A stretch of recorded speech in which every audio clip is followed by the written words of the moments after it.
محمد وعلى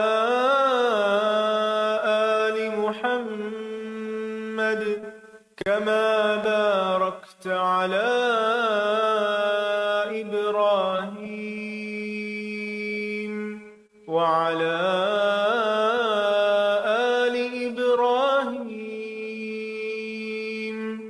إنك حميد مجيد.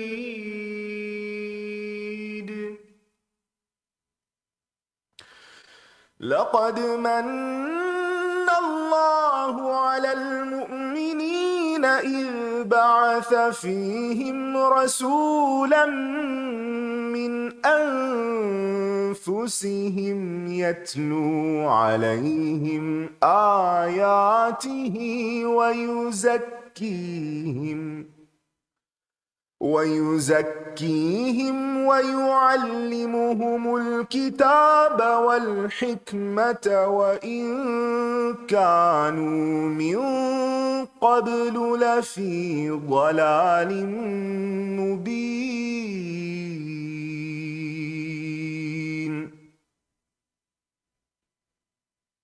نحمده ونصلي على رسوله الكريم أما بعد فأعوذ بالله من الشيطان الرجيم بسم الله الرحمن الرحيم.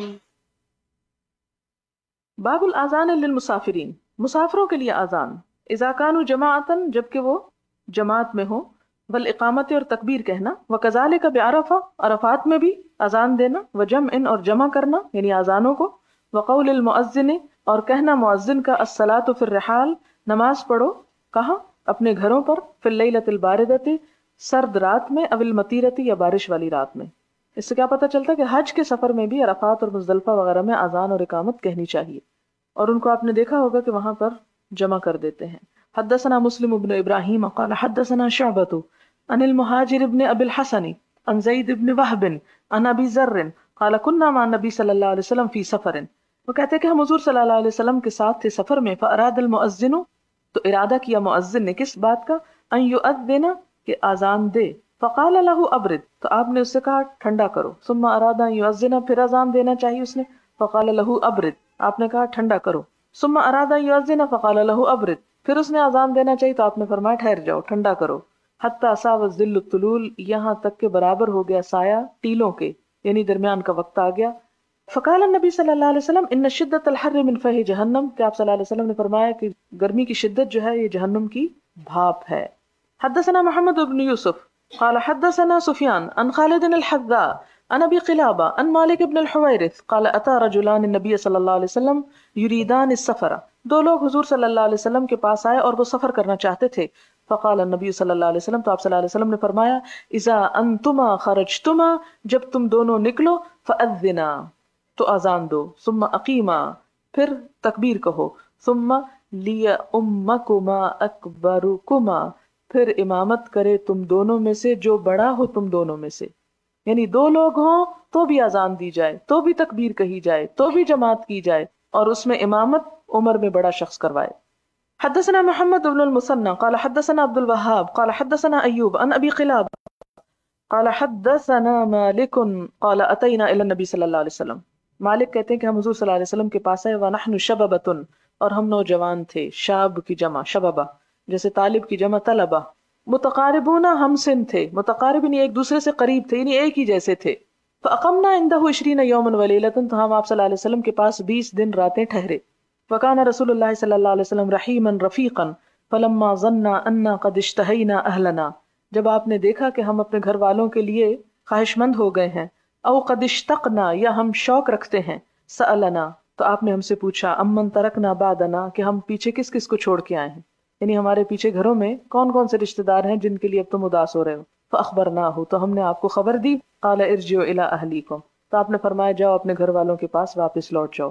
فاقیموا فیہم، ان کے درمیان قیام کرو. وعلموہم، انہیں سکھاؤ. ومروہم، اور انہیں حکم دو. وذکر اشیاء، اور کچھ چیزوں کا ذکر کیا. احفظھا او لا احفظھا، کچھ اس میں سے مجھے یاد ہے اور کچھ یاد نہیں ہے. وصلوا کما رأیتمونی اصلی، اور آپ نے یہ بھی فرمایا کہ نماز ایسے ہی پڑھنا جس طرح مجھے نماز پڑھتے تم نے دیکھا ہے. فَإِذَا حَضَرَتِ الصَّلَاةُ پھر جب نماز کا وقت حاضر ہو جائے فَلْيُؤَذِّن لَكُمْ أَحَدُكُمْ تو تم میں سے ایک آذان کہے وَلْيَؤُمَّكُمْ أَكْبَرُكُمْ اور چاہیے کہ تم میں سے جو بڑا ہو وہ کیا کرے؟ امامت کرائے۔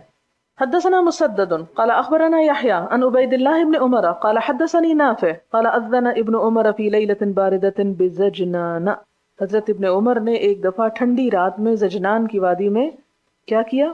آذان دی۔ ثم قال پھر کہنے لگے صلوا في رحالكم، یہ کہنے کے بجائے کہ حی علی الصلاۃ کیا کہا؟ اپنے گھروں پر ہی نماز پڑھ لو۔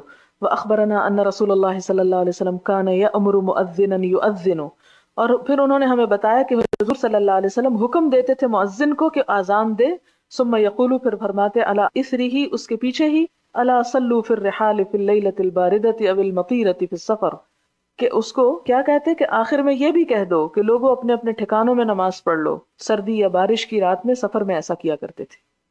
حدثنا اسحاق قال اخبرنا جعفر بن عون قال حدثنا ابو العمیس عن عون بن ابی جحیفۃ عن ابیہ قال رأیت رسول اللہ صلی اللہ علیہ وسلم بالابتح، میں نے حضور صلی اللہ علیہ وسلم کو ابتح میں دیکھا، فجاءہ بلال، آپ کے پاس بلال آئے رضی اللہ تعالیٰ عنہ، فآذنہ بالصلاۃ، اور اطلاع دی آپ صلی اللہ علیہ وسلم کو انہوں نے نماز کی۔ ثم خرج بلال، پھر بلال نکلے بالعنزۃ، برچھی کے ساتھ، حتی رکزہا، یہاں تک کہ اس کو گاڑ دیا، بین یدی رسول اللہ صلی اللہ علیہ وسلم، آپ صلی اللہ علیہ وسلم کے سامنے، کہاں پر؟ بالابتح، ابتح کے مقام میں، وَأَقَامَ الصَّلَاةَ، اور نماز قائم کی۔ ابتح جو ہے یہ مکہ سے باہر ایک مشہور جگہ کا نام ہے۔ باب هل يتتبع المؤذن فاه ها هنا وها هنا، کیا موڑ سکتا ہے مؤذن اپنا منہ ادھر اور ادھر؟ یعنی آذان دیتے وقت کیا مؤذن کو صرف ایک ہی ڈائریکشن میں دیکھنا چاہیے جیسے نماز میں ہوتا ہے، یا دائیں بائیں دیکھ سکتا ہے؟ وهل يلتفت في الاذان، اور کیا آذان میں التفات کر سکتا ہے؟ التفات ہوتا ہے یعنی نماز یا اذان کے وقت ادھر ادھر دیکھنا، نماز میں تو اس کی اجازت نہیں، لیکن آذان کے دیکھتے ہیں کیا کہتے ہیں۔ وَيُذْكَرُ عَنْ بِلَالٍ، اور حضرت بلال سے ذکر کیا جاتا ہے، أَنَّهُ جَعَلَ إِصْبَعَيْهِ فِي أُذُنَيْهِ، کہ انہوں نے اپنی دونوں انگلیاں اپنے کانوں میں ڈال لی۔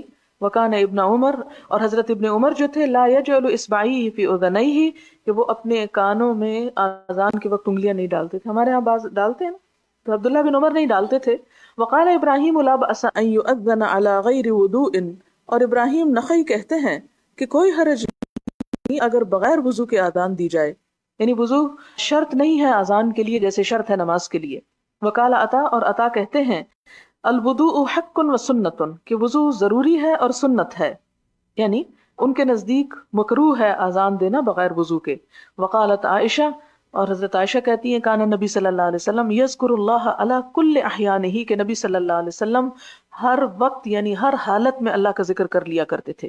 کل احیانہ سے مراد کیا ہے؟ جنابت کی حالت میں بھی تسبیح وغیرہ جو دل میں انسان پڑھتا ہے زبان سے، جو چیزیں یاد ہوتی ہیں وہ ذکر کر سکتے ہیں، جیسے پیچھے بھی ذکر ہو چکا کہ اگر صبح کے وقت انسان جنابت کی حالت میں بیدار ہو تو وہ دعا جو ہے صبح اٹھنے کی وہ پڑھ سکتا ہے، باتھ روم جانے کے لیے پڑھ سکتا ہے، نکل کے پڑھ سکتا ہے، تو یہ اللہ کا ذکر ہی شمار ہوتے ہیں، تو ایسے مسنون اذکار جو ہیں وہ کیے جا سکتے ہیں۔ حدثنا محمد بن یوسف قال حدثنا سفیان عن عون بن ابی جحیفۃ عن ابیہ انہ رأى بلالا یؤذن فجعلت اتتبع فاه ها هنا وها هنا بالاذان، ابو جحیفہ کہتے ہیں کہ انہوں نے بلال کو آذان دیتے دیکھا، وہ کہتے ہیں کہ میں بھی ان کے ساتھ ادھر ادھر آذان میں منہ پھیرنے لگا، یعنی حضرت بلال جب آذان دیتے تھے تو آذان دیتے وقت جیسے ایک دفعہ ادھر اللہ اکبر، دوسری دفعہ ادھر کر لیتے تاکہ ادھر کے لوگ بھی سن لیں ادھر کے بھی سن لیں، تو جنہوں نے ان کو آذان دیتے ہوئے اس طرح دیکھا منہ کو ادھر ادھر کرتے تو وہ بھی ان کی پیروی میں، اور آج تک یہ پیروی جاری ہے کہ آذان دیتے وقت مؤذن جو ہے وہ اپنے منہ کو دائیں اور بائیں موڑ لیتے ہیں۔ باب قول الرجل فاتتنا الصلاۃ، کسی شخص کا یہ کہنا کہ ہم سے نماز فوت ہو گئی، یعنی نماز کے لیے فوت ہونے کا لفظ استعمال کرنا۔ وکرہ ابن سیرین، اور ابن سیرین نے ناپسند کیا ہے ان یقول فاتتنا الصلاۃ، کہ کوئی کہے کہ ہماری نماز فوت ہو گئی، ولیکن لیکن وہ کہتے ہیں لیقل چاہیے کہ کہے لم ندرک، کہ نہیں پائی ہم نے، یعنی فوت کی بجائے کیا کہے لم ندرک۔ وقول النبی صلی اللہ علیہ وسلم اصح، امام بخاری کہتے ہیں کہ آپ صلی اللہ علیہ وسلم کا فرمانا زیادہ صحیح ہے، یعنی ٹھیک ہے امام ابن سیرین جو ہیں بہت بڑے امام ہیں، بہت بڑے محدث ہیں، لیکن اس کے باوجود ان کی رائے کو وہ اہمیت نہیں جو خود آپ صلی اللہ علیہ وسلم کی رائے کو ہے، اور آپ کا فرمانا ہے فوت ہونا نماز کے لیے، اس لیے ابن سیرین کی رائے نہیں لی جائے گی۔ اور اس کا یہ مطلب نہیں کل آپ پوچھیں کہ جب ابن سیرین نے کہ حضور صلی اللہ علیہ وسلم کے خلاف کیا تھا، ہو سکتا ہے جس وقت انہوں نے یہ بات کی ہو اس وقت ان کے سامنے حضور صلی اللہ علیہ وسلم کے الفاظ نہ ہوں، اس لیے ان کو ہم معذور سمجھیں گے۔ اب یہاں سے آپ یہ بھی دیکھیں کہ کہاں تک اجتہاد ہوا ہے کہ کس موقع کے لیے کیا لفظ استعمال کیے جائیں۔ حدثنا ابو نعیم قال حدثنا شیبان عن یحیی عن عبد الله بن ابی قتادہ عن ابیہ قال بینما نحن نصلی مع النبی صلی اللہ علیہ وسلم، قتادہ کہتے ہیں کہ اس دوران کہ ہم حضور صلی اللہ علیہ وسلم کے ساتھ نماز پڑھ رہے تھے، اس سمع جب آپ نے سنا جلبت الرجال، جلبہ کا لفظی معنی ہوتا ہے جیم لام بے، ایک جگہ سے کسی چیز کو دوسری جگہ لے جانا، جلب کھینچنے کے لیے بھی آتا ہے، تو چلنے کی آواز کے لیے استعمال ہوتا ہے، دوڑنے کی آواز۔ جلبت الرجال، لوگوں کے دوڑنے کی آواز سنی آپ نے نماز میں۔ فلما صلی، تو آپ جب نماز پڑھ چکے، قال ما شأنکم، آپ نے فرمایا کیا معاملہ ہے تمہارا، یہ کیا آواز تھی؟ قالوا استعجلنا الى الصلاۃ، لوگ کہنے لگے کہ ہم نے جلدی کی نماز کی طرف۔ قال فلا تفعلوا، آپ نے فرمایا ایسا نہ کرنا، یعنی دوڑ دوڑ کے نماز کی طرف مت آؤ شور مچاتے۔ اذا اتیتم الصلاۃ، جب تم نماز کے لیے آؤ، فعلیکم بالسکینۃ، تو لازم ہے تم پر سکینت یعنی اطمینان۔ فما ادرکتم فصلوا، تو جو تم پالو وہ پڑھ لو یعنی امام کے ساتھ۔ وما فاتکم، اور جو فوت ہو جائے تم سے، فاتموا، تو اس کو بعد میں پورا کر لو، تمام کر لو۔ بابن ما ادرکتم فصلوا وما فاتکم فاتموا، قالہ ابو قتادہ عن النبی صلی اللہ علیہ وسلم۔ یہ وہی حدیث ہے، اس کو ذرا سے الفاظ کی تبدیلی کے ساتھ پڑھ دوں گی صرف۔ حدثنا آدم قال حدثنا ابن ابی ذئب قال حدثنا الزہری عن سعید بن المسیب عن ابی ہریرہ عن النبی صلی اللہ علیہ وسلم عن الزہری عن ابی سلمہ عن ابی ہریرہ عن النبی صلی اللہ علیہ وسلم قال اذا سمعتم الاقامۃ فامشوا الی الصلاۃ، جب اقامت سنو تو نماز کی طرف چل کر جاؤ، مشی۔ وعلیکم بالسکینۃ والوقار، سکینت اور وقار کا لحاظ رکھو۔ ولا تسرعوا، جلدی مت کرو۔ فما ادرکتم فصلوا وما فاتکم فاتموا۔ باب متى یقوم الناس، کب کھڑے ہوا کریں لوگ؟ اذا رأوا الامام عند الاقامہ، جب دیکھ لیں امام کو تکبیر کے پاس، یعنی کس وقت مثلا نماز پڑھی، سنتیں پڑھی، لوگ بیٹھ گئے، تکبیر کا انتظار کر رہے ہیں، اب تکبیر ہو رہی ہے، تو کیا تکبیر شروع ہوتے ہی کھڑے ہو جائیں، یا قد قامت الصلاۃ پہ کھڑے ہوں، یا جب امام اللہ اکبر کہنے لگے تو کھڑے ہوں؟ کب کھڑے ہوں؟ حدثنا مسلم بن ابراہیم قال حدثنا ہشام قال كتب الی یحیی بن ابی کثیر عن عبد اللہ بن ابی قتادہ عن ابیہ قال قال رسول اللہ صلی اللہ علیہ وسلم، آپ صلی اللہ علیہ وسلم نے فرمایا اذا اقیمت الصلاۃ، جب نماز کھڑی ہو جائے، فلا تقوموا، تو نہ کھڑے ہوا کرو، حتی ترونی، جب تک کہ مجھے نہ دیکھ لو، یعنی امام کو دیکھ کر کھڑے ہونا چاہیے، اس سے پہلے نہیں۔ اور اس میں یہ ہے کہ ائمہ کرام کے آراء جو ہیں وہ مختلف ہیں۔ مثلا امام شافعی کہتے ہیں کہ تکبیر ختم ہونے کے بعد مقتدیوں کو اٹھنا چاہیے، امام مالک کہتے ہیں تکبیر شروع ہوتے ہی کھڑے ہو جائیں، امام ابو حنیفہ کہتے ہیں جب مؤذن حی علی الصلاۃ کہے اور جب مؤذن قد قامت الصلاۃ کہے تو امام نماز شروع کر دے، اللہ اکبر کہہ دے۔ اور امام احمد بن حنبل کہتے ہیں کہ حی علی الصلاۃ پر اٹھے۔ اور امام بخاری نے اس میں کیا کہا ہے ان ساری رائے کے مقابلے میں، کہ جب امام مسجد میں نہ ہو تو جب تک امام کو نہ دیکھ لیں کھڑے نہ ہو، کیونکہ کھڑے ہو کر پھر ایک ہنگامہ سا ہو جاتا ہے۔ تو یہ اس پر دلیل یہ لائیں کہ اذا اقیمت الصلاۃ فلا تقوموا، جب تکبیر کہی جائے تو مت کھڑے ہو، حتی ترونی، یہاں تک کہ مجھے دیکھ لو، یعنی امام پہنچ گیا ہے تو پھر کھڑے ہو۔ باب لا یقوم الی الصلاۃ مستعجلا ولیقم بالسکینۃ والوقار، نہ کھڑا ہوا جائے نماز کی طرف جلدی کرتے ہوئے، اور چاہیے کہ کھڑے ہوں تسکین اور وقار کے ساتھ۔ حدثنا ابو نعیم قال حدثنا شیبان عن یحیی عن عبد اللہ بن ابی قتادہ عن ابیہ قال قال رسول اللہ صلی اللہ علیہ وسلم اذا اقیمت الصلاۃ فلا تقوموا حتى ترونی وعلیکم بالسکینۃ، تابعہ علی بن المبارک۔ باب هل یخرج من المسجد لعلۃ، کیا کھڑا ہو مسجد سے کسی علت کی وجہ سے، یعنی اگر کوئی شخص ضرورت ہو تو تکبیر کے بعد بھی مسجد سے نکل سکتا ہے۔ مثلا ایک شخص کو وضو یاد ہی نہیں تھا اور وہ آ کے جماعت میں کھڑا ہو گیا، تکبیر ہو چکی، اسے یاد آیا، تو کیا اب وہ مسجد سے نکل سکتا ہے؟ حدثنا عبد العزیز بن عبد اللہ قال حدثنا ابراہیم بن سعد عن صالح بن کیسان عن ابن شہاب عن ابی سلمہ عن ابی ہریرہ ان رسول اللہ صلی اللہ علیہ وسلم خرج وقد اقیمت الصلاۃ وعدلت الصفوف حتی اذا قام فی مصلاہ۔ یہ پیچھے حدیث گزر چکی ہے کہ ایک دفعہ آپ صلی اللہ علیہ وسلم نکلے تکبیر کہہ دی گئی نماز کے لیے، صفیں برابر کر دی گئی، یہاں تک کہ جب آپ اپنے جائے نماز پہ اپنی نماز پڑھانے کی جگہ پر آ گئے، کھڑے ہو گئے، انتظرنا، ہم انتظار کرنے لگے، ان یکبرا، کہ تکبیر کہی جائے، انصرفا، آپ چل دیے، یعنی آپ وہاں سے ہٹ گئے، قالا، کہا، علی مکانکم، آپ نے کیا فرمایا کہ اپنی جگہ کھڑے ہو جاؤ، فمکثنا علی ہیئتنا، تو ہم ٹھہرے رہے اپنی حالت پر، یعنی اسی طرح ہم کھڑے رہے، حتی خرج الینا، یہاں تک کہ آپ ہماری طرف آئے، ینطف رأسہ ماء، کہ آپ کے سر سے پانی ٹپک رہا تھا، وقد اغتسل، اور آپ غسل کر کے آئے تھے. یعنی اس سے کیا پتہ چلتا ہے کہ جس کا وضو نہ ہو یا جسے نہانے کی ضرورت ہو اور وہاں پہنچ کر یاد آئے تو وہ وہاں سے نکل جائے اور پھر واپس لوٹ آئے. بابن، کہ اذا، جب، قالا، کہے، الامام، امام، مکانکم، اپنی جگہ ٹھہرے رہو، حتی رجع، یہاں تک کہ وہ لوٹ آئے، انتظروہ، تو اس کا انتظار کریں یا اس کا انتظار کیا انہوں نے. مراد یہ ہے کہ اگر امام کسی ضروری کام سے نماز کو چھوڑ کر جبکہ صف کھڑی ہو چکی ہو کہیں اور جا کے واپس آئے تو انتظار کرنا چاہیے، یہ نہیں کہ کہیں کہ اچھا وہ چلا گیا تو ہم خود ہی نماز کر لیتے.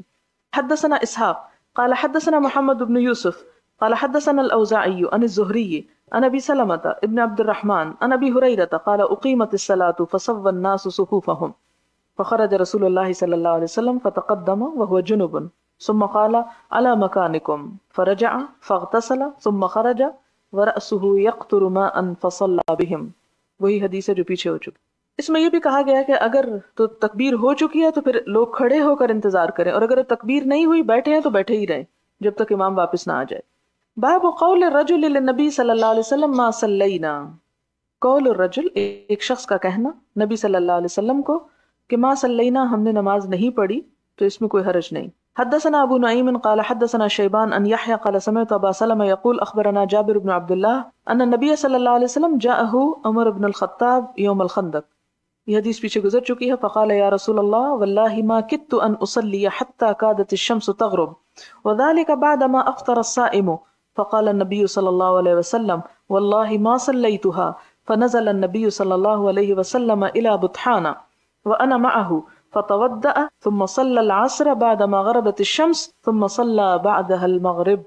باب الامام تعرض له الحاجة بعد الاقامة.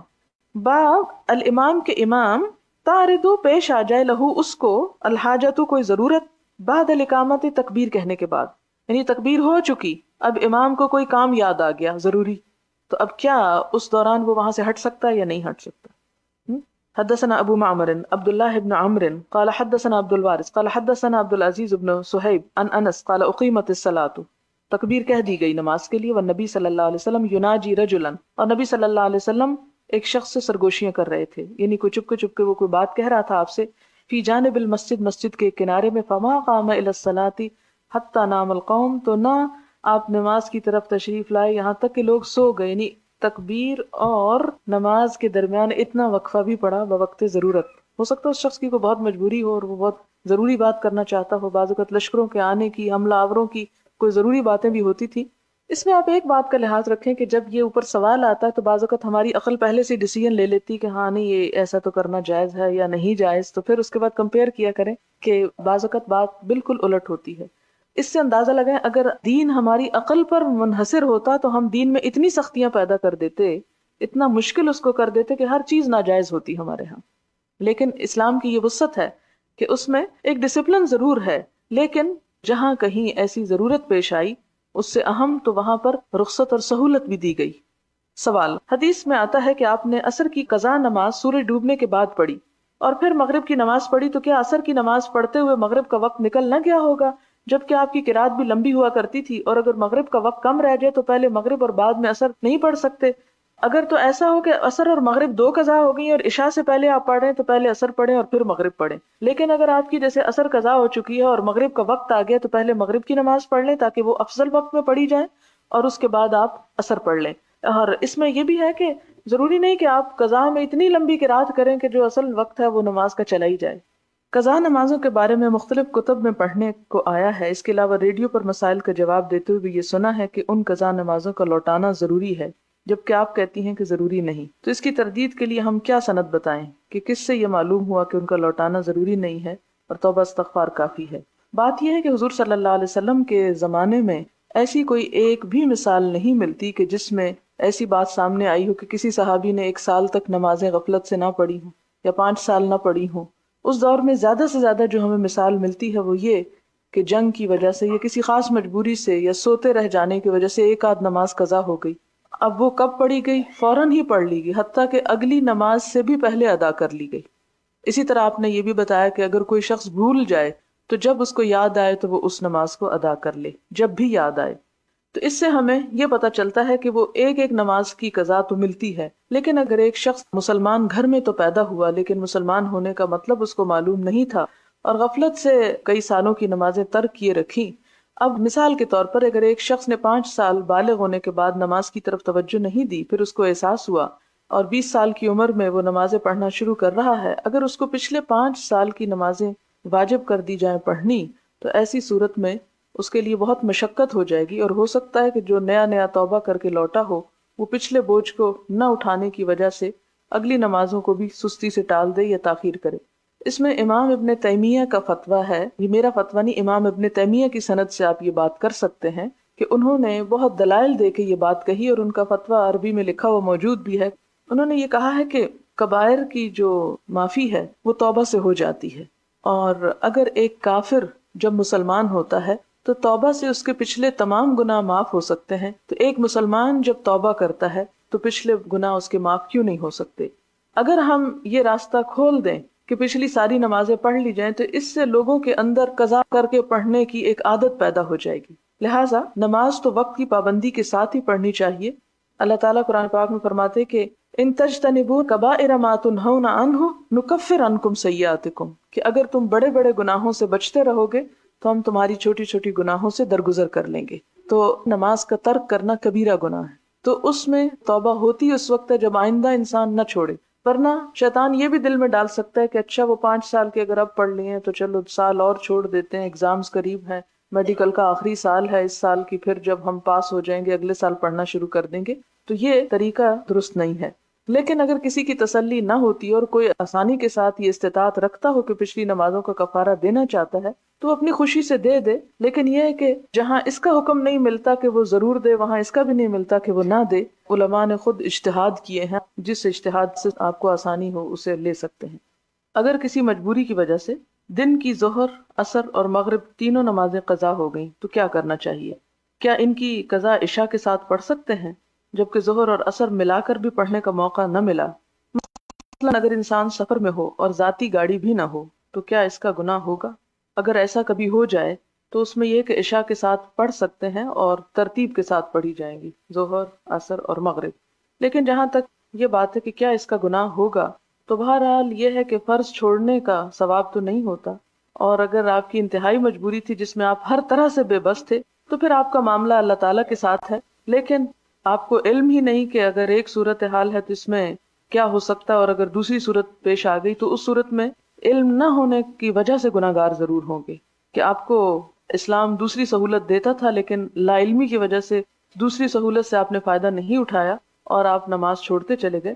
تو ایسی صورت میں یہ ہے کہ اگر بس پہ بھی آپ بیٹھے ہیں یا ٹرین میں آپ بیٹھے ہیں، اس صورت میں آپ تیمم کر کے وقت پہ نماز ادا کر سکتے ہیں، ایسی مشکل نہیں ہے۔ اگر کوئی صورت ایسی ہے ہی نہیں سجدہ کرنے کی یا رکوع کرنے کی یا کھڑے ہونے کی، تو ایسی صورت میں بیٹھ کر بھی پڑھ سکتے ہیں۔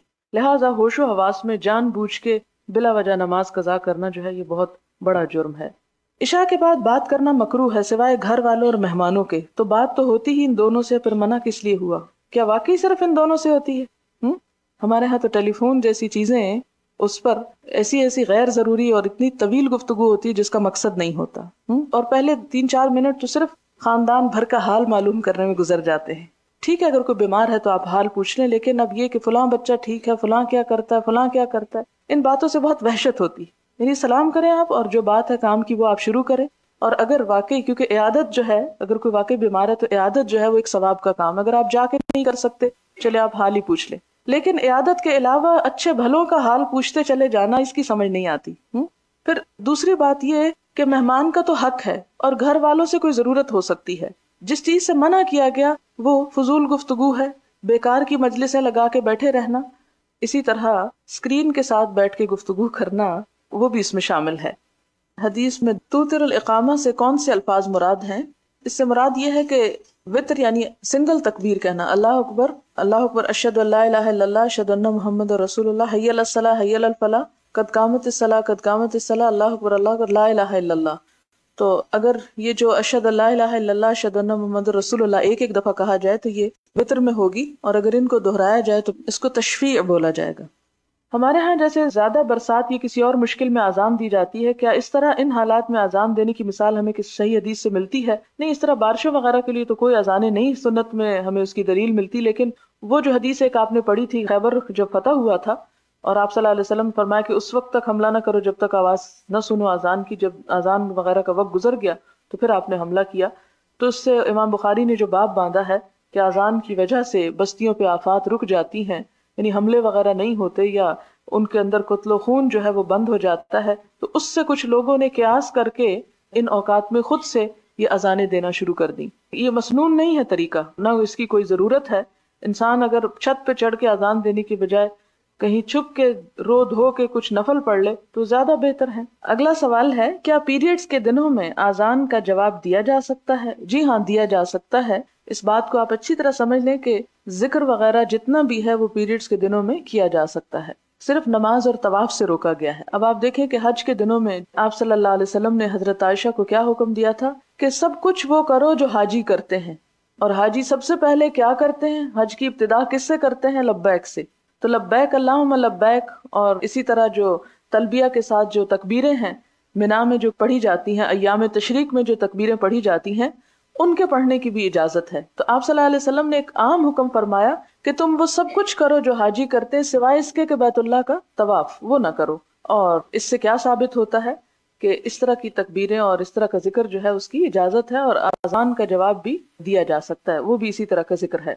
آپ نے بتایا تھا کہ مجاہد کی میدان جنگ میں دعا قبول ہوتی ہے، اور دوسرے اذان کے بعد مجاہد کا کام اور مقام کی وجہ سے دعا کی قبولیت سمجھ میں آتی ہے، لیکن دوسرے موقع یعنی اذان کے بعد اتنی اہمیت کیوں ہے؟ یعنی وہ وقت کیوں اتنا امپورٹنٹ ہے کہ اس وقت بھی دعا قبول ہوتی ہے؟ اس کی وجہ یہ ہے کہ نماز جو ہے وہ بھی نفس کا جہاد ہے، اور جہاد سے کم تر کیفیت نہیں ہے۔ جب انسان اذان سنتا ہے اور کمٹ کر لیتا ہے کہ میں اللہ تعالیٰ آ رہا ہوں تیرے حضور، تو وہ کمٹمنٹ کا وقت جو ہے وہ بھی اللہ تعالیٰ کو بہت پسندیدہ ہے۔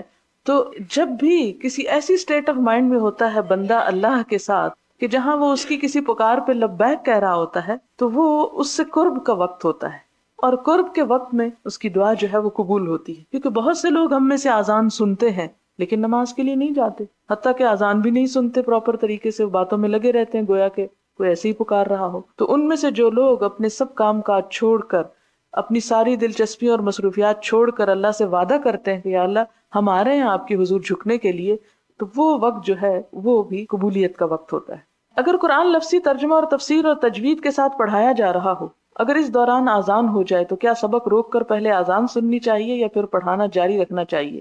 اس میں یہ ہے کہ ہمارے ہاں چونکہ ایک اذان نہیں ہوتی، اذانیں ہوتی ہیں، اور اگر آپ ایک دفعہ سننا شروع کر دیں تو آدھی اذان سنیں گے اور آدھی ایک اور دخل ہو جائے گا اس کا، اور آپ 15 منٹ سبق روک کے بیٹھے رہیں گے اور یہ سلسلہ ختم نہیں ہوگا۔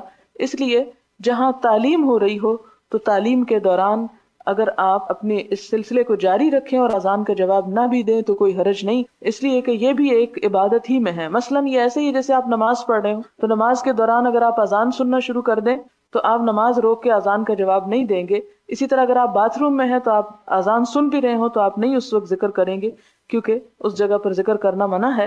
تو اسی طرح جیسے آپ کھانا کھا رہے ہیں اور کھانا کھاتے ہوئے اذان آ رہی ہے تو آپ پہ لازم نہیں کہ آپ اس کا جواب دیں۔ تو کچھ مصروفیات اور مشغولیات ایسی ہوتی ہیں کہ جس کی وجہ سے اگر انسان جواب نہ دے سکے تو گناہ گار نہیں ہوتا۔ اور اس میں بھی آپ دیکھیں کہ جیسے مثال کے طور پہ ہمیں ہر روز ظہر کی جو اذان ہے وہ قرآن کی کلاس میں ہوتی ہے، اور پہلے یہ ایک منٹ قیمتی ہوتا ہے، اگر 5 منٹ بھی روکیں تو ہم بہت پیچھے چلے جائیں گے۔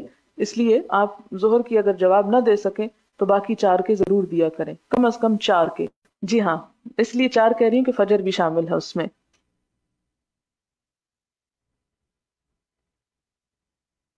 السلام علیکم ورحمۃ اللہ وبرکاتہ۔ کیا سب؟ آج تو سب آ گئے الحمدللہ، کلاس میں رونق لگ رہی، اللہ مبارک۔ کوئی خاص بات ہے؟ لاسٹ اسٹڈی ڈے آف 2025، کیسا محسوس ہوتا ہے لاسٹ ڈے سن کر؟ تھوڑا دل سے فکر آتا ہے. اعمال نامے ریپ ہونے کا خیال آنے لگتا ہے نا. صحیح ہے کہ اللہ کرے کہ ہمارے 2025 میں جو بھی کچھ ہم نے یہاں آ کے کیا وہ جو ریپ ہو رہا ہے تو وہ آسن.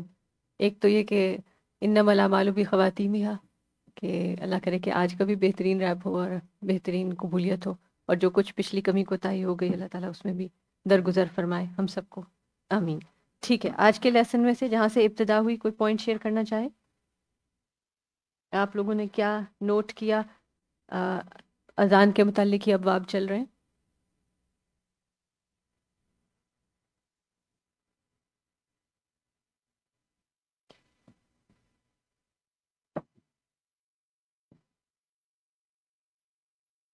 ایون اقامت کہنے کے بعد بھی امام اگر کسی ضرورت سے نکلنا چاہے، کوئی ایسی ارجنٹ نیڈ ہو تو نکلا جا سکتا ہے، اس میں کوئی امام پہ تان نہیں کی جائے گی. اور کیا مقتدی نکل سکتا ہے؟ نہیں، اگر مقتدی کو ضرورت پڑی تو وہ بھی نکل سکتا ہے، وہ بھی جا سکتا ہے. تو اقامت کے بعد نکلنا معیوب نہیں، as long as there is a reason. اچھا، اور اسی میں آتا ہے کہ کبھی کبھار، اور اکثر اب خیر سے رمضان کا مہینہ قریب آ رہا ہے اور تراویح کی راتوں میں آپ نے سنا ہوگا کہ مساجد میں بعض اوقات بالکل جماعت کھڑی ہو جاتی ہے اور پھر اچانک اناؤنسمنٹ ہوتی ہے کہ فلاں پارکنگ غلط ہوئی ہوئی ہے اور جا کے ہٹا دیں، اور وہ ایسی جگہ پہ ہے کہ لوگ کو یا ایمرجنسی وہیکل نہیں آ سکے گا یا کچھ. تو اس وقت کیا کرنا چاہیے؟ نکل جانا چاہیے نا. کئی بار ایسا بھی ہوتا ہے کہ اناؤنسمنٹ ہوتی ہے اور کوئی نہیں نکلتا. اب ظاہر ہے کوئی کسی کی تو وہ وہیکل ہے، لیکن وہ کیونکہ اقامت ہو چکی ہوتی ہے تو بعض لوگ یہ سمجھتے ہیں کہ اب اقامت ہو چکی ہے، اب اس وقت نکل کے جانا ویسے بھی نامناسب ہے اور سب کو پتہ بھی چلے گا کہ یہ ہم تھے جس نے غلط پارکنگ کی تھی. تو کوئی بات نہیں، اگر غلطی ہوگی تو اس کو اون کر لینا چاہیے، اس وقت نکل کے جا کر اپنی جگہ ہٹا لینی چاہیے تاکہ اوروں کو مشکل نہ ہو. جہاں معاملہ یہاں پہ نبی صلی اللہ علیہ وسلم کی جو حدیث آئی ہے اس میں معاملہ آپ کی طہارت کا تھا.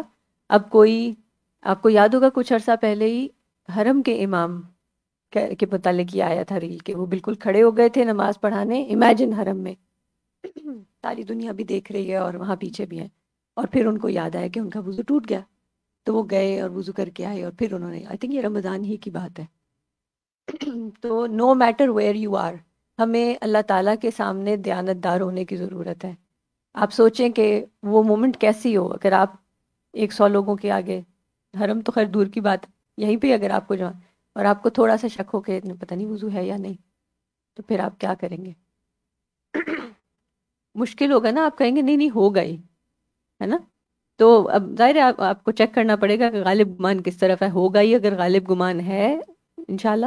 کوئی آپ نے دوسری جو 2 شرائط دی گئی ہیں کہ وضو ٹوٹنے پہ آپ کو کیسے یقین آئے، آواز سنی ہو یا بو محسوس کی ہو، تو پھر آپ نکل کے چلے جائیں.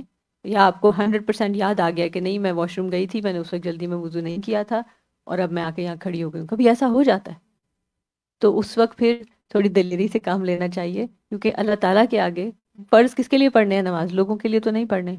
تو لہٰذا نکل جانا چاہیے. نبی صلی اللہ علیہ وسلم کے لیے دیکھیں کہ میں سوچ رہی تھی آپ صلی اللہ علیہ وسلم کے بشری تقاضا تھا، آپ جنابت کی حالت میں تھے، اور یہ ہمیشہ ابھی قیامت تک یہ احادیث پڑھی جانے والی ہیں. اللہ تعالیٰ نے ایک حکمت کے تحت یہ سب کیا کہ نبی صلی اللہ علیہ وسلم کو یاد نہ رہا. کیوں؟ کیونکہ یہ آپ صلی اللہ علیہ وسلم سب لوگوں کے لیے دین اسٹیبلش کر رہے تھے. ٹھیک ہے، اگر آپ پر ایسا کوئی حالت نہ گزرتی تو پھر اس کے بعد جو امامز ہیں وہ کیا کرتے؟ سب اپنے اپنے اجتہاد کے تحت، کوئی رکتا کوئی نہیں رکتا. تو اس لیے یہ اہم چیز ہے ہمارے سیکھنے کی. پھر مسجد سے نکلنے کی بھی بات آئی ہے.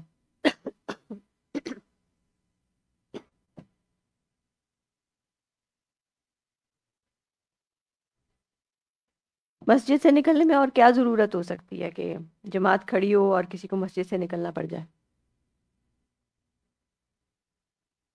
ہاں وہ تو ہوگی، ٹھیک ہے. اس کے علاوہ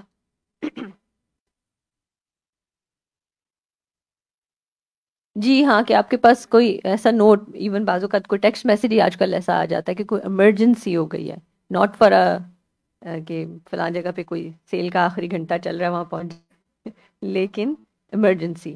یعنی بار بار میں دیکھ رہی ہوں کہ باب کی جو ہیڈنگ ہے اس میں یہی چیز آ رہی ہے، الامام تعرض لہ الحاجۃ بعد الاقامہ، کوئی حاجت آ گئی ہے، کوئی علت آ گئی، هل یخرج من المسجد لعلۃ، رائٹ. تو یہ ساری چیزیں اہم ہیں کہ ہم ان چیزوں کا خیال کریں. اور حدیث نمبر 638 میں اذا اقیمت الصلاۃ فلا تقوموا حتى ترونی وعلیکم بالسکینہ، یہ جو ہے نا وعلیکم بالسکینہ، اس کی ہمیں بہت ضرورت ہے.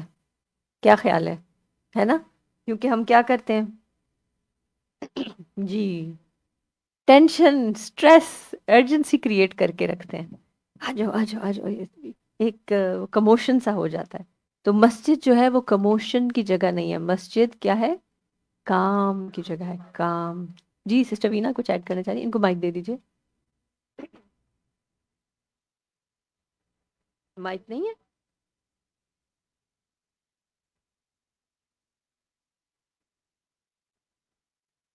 جزاک اللہ خیر. جزاک.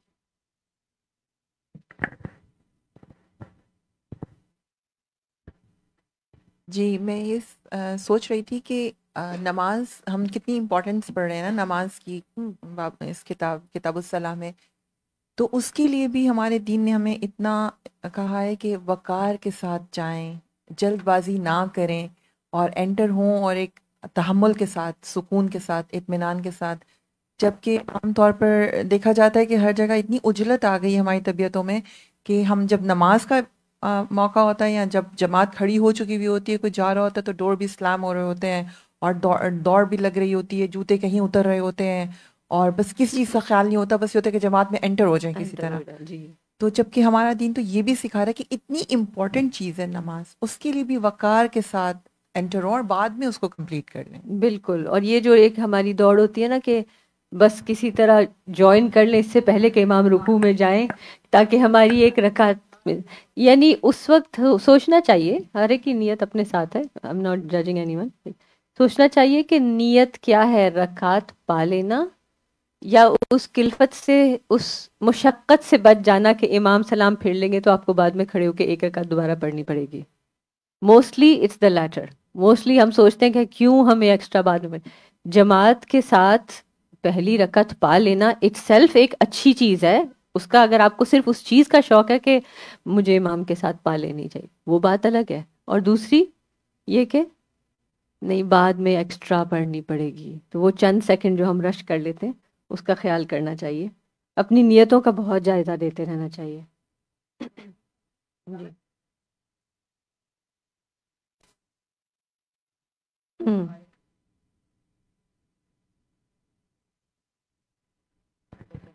کیا یہ دو طریقہ ہوا جی دونوں اذان کا؟ چیزیں جی، یعنی رائٹ اور لیفٹ چہرہ موڑنے میں کیا حکمت ہے، کیا چیز سمجھ آتی ہے دونوں کہ آپ کی آواز زیادہ دور تک چلی جائے گی. لیکن اگر کسی نے نہیں کیا تو وہ ایسا نہیں ہے کہ ان کی نماز قبول ہی نہیں ہے، اذان قبول ہی نہیں ہے، ان کے لیے ایسا نہیں ہے. It's acceptable. یعنی ارکان میں سے یہ نہیں ہے کہ you have to do like that. It's preferred سننا، ریکمینڈڈ ہے، مستحب ہے. کسی کی کو خاص وجہ ہو کہ بازو کا گردن میں بل ہی پڑا ہوتا ہے، آپ سے گردن موڑی نہیں جا سکتی اگر امام ایسا ہو اور اس کو اذان دینی ہو تو ایسا نہیں ہے کہ اذان ہوگی نہیں. اذان کی ویلیڈیٹی کی شرط نہیں ہے یہ، لیکن اذان میں کرنا سنت ہے، مستحب ہے، یہی چیز سکھائی گئی ہے. جی سے مفتی عمیر اقبال کو مائک دے دیجیے. آسیہ، لیکن اگر یہ سکھائی گئی ہے تو حضرت عبداللہ بن عمر نے ایسا کرنا کیوں چھوڑ دیکھیں کہ دیا؟ جواز پیدا ہونے کے لیے بعض اوقات ہم صحابہ کے بھی اجتہاد میں جو فرق دیکھتے ہیں وہ کیوں دیکھتے ہیں؟ تاکہ یعنی اللہ تعالیٰ دیکھیں کچھ چیزیں اللہ تعالیٰ نے بس فرائض بنا دی ہیں، there is no other way to do it. Even آپ اذان کے جو الفاظ ہیں اس میں بھی نمبر آف ریپیٹیشنز ہے نا، شفع آ گئی اور وتر بھی آ گئی، ایک بار کہیں بھی اقامت بھی آ گئی، اور کچھ لوگ اقامت میں بھی سارے الفاظ دو دفعہ کہتے ہیں. آپ ان کو کیا کہیں گے کہ یہ اقامت غلط کر رہے ہیں، انویلڈ ہے. اجتہاد میں آ گیا کہ ٹھیک ہے، اس کا ایک طریقہ دیا گیا. اور ایکچولی احادیث موجود ہیں. ایک حدیث ہم نے فقہ الصلاح میں پڑھی بھی تھی کہ نبی صلی اللہ علیہ وسلم نے ان کو یہ طریقہ سکھایا تھا اور ان کو ایک اور طریقہ سکھایا تھا. جی جی ورائٹی ہے نا، سنت میں بہت وسعت ہے. جی جی جی سسٹر آسیہ، میں سوچ رہی تھی اس میں آیا کہ سکینت اور وقار کے ساتھ جانا چاہیے، تو میں سوچ رہی تھی کیوں وقار اور سکینت کے ساتھ جانا چاہیے. اس لیے کہ پھر وہ سکینت آپ کی نماز میں بھی رہتی ہے، تو وہ پریکٹس وہاں سے ہی چلنے سے ہی ہو رہی ہوتی ہے، اور اگر تیز تیز آئیں تو پھر وہ آپ کی نماز میں بھی وہ ساری. بالکل، کیونکہ ہم ایسا تو نہیں ہوتا کہ جو بھی کچھ ہمارا زندگی میں سینٹیمنٹ چل رہا ہے اس سے ہم بالکل ایک دم سے اللہ اکبر کہتے ہی ڈیٹیچ ہو جائیں. ہم جس اسٹیٹ میں ہوتے ہیں ہم اسی میں کنٹینیو کر رہے ہوتے ہیں. تو وضو بھی بعض اوقات، یہ تو چلیں یہاں مسجد آنے کی بات ہے، وضو میں بھی بعض اوقات ہم بہت زیادہ کوئی ایسی اسٹیٹ میں وضو کر رہے ہیں جلدی جلدی، اور کچھ ساتھ لوگوں کو انسٹرکشنز بھی دے رہے ہیں اور باتیں بھی ہو رہی ہیں، چلو فٹافٹ. تو پھر کیا ہوتا ہے، اسی ہنگامی اسٹیٹ میں اللہ اکبر کہہ کے ہم سورہ فاتحہ بھی تیزی سے پڑھ رہے ہوتے ہیں، یعنی پاز ہونے میں ٹائم لگتا ہے. تو یہ جو علیکم بالسکینہ، یہ بہت بڑی ایک ہمارے لیے ریمائنڈر ہے کہ یعنی اب آپ مسجد میں آ رہے ہیں، نماز کے لیے تیار ہیں، تو سکینت آلریڈی اختیار کر لیں، کیونکہ نماز تو ہے ہی سکون کے لیے. نماز کی سب سے اہم چیز کیا ہے؟ قنوت ہے نا. قوموا للہ قانتین، ٹھیک ہے نا، قوموا للہ قانتین، اللہ کے لیے کیسے کھڑے ہونا ہے؟ قانت بن کے. اور قنوت کے معنی میں کیا چیز آتی ہے؟ دو چیزیں قنوت میں آتی ہیں، سکوت اور دوام. سکوت اور دوام ہے نا. تو سکوت کیا؟ ساکت ہونا. ابھی اگر میں آپ سے کہوں ساکت ہو کے بیٹھ جائیں 5 سیکنڈ، ہو جائیں سب ساکت.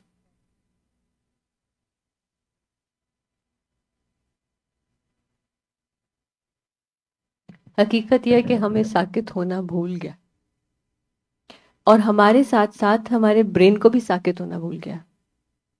یہ جو اس وقت بہت زیادہ اسٹیمیولیشن ہے نا ہمارے ارد گرد، over stimulation for our brains, for our eyes, اس کی وجہ سے کیا ہو رہا ہے کہ ہم موومنٹ اتنی زیادہ کرنے لگ گئے کہ پاز کرنا بھول گئے. اسکرینز کو پاز کر لیتے ہیں، اپنے آپ کو پاز نہیں کرتے، اپنی تھاٹس کو پاز نہیں کرتے.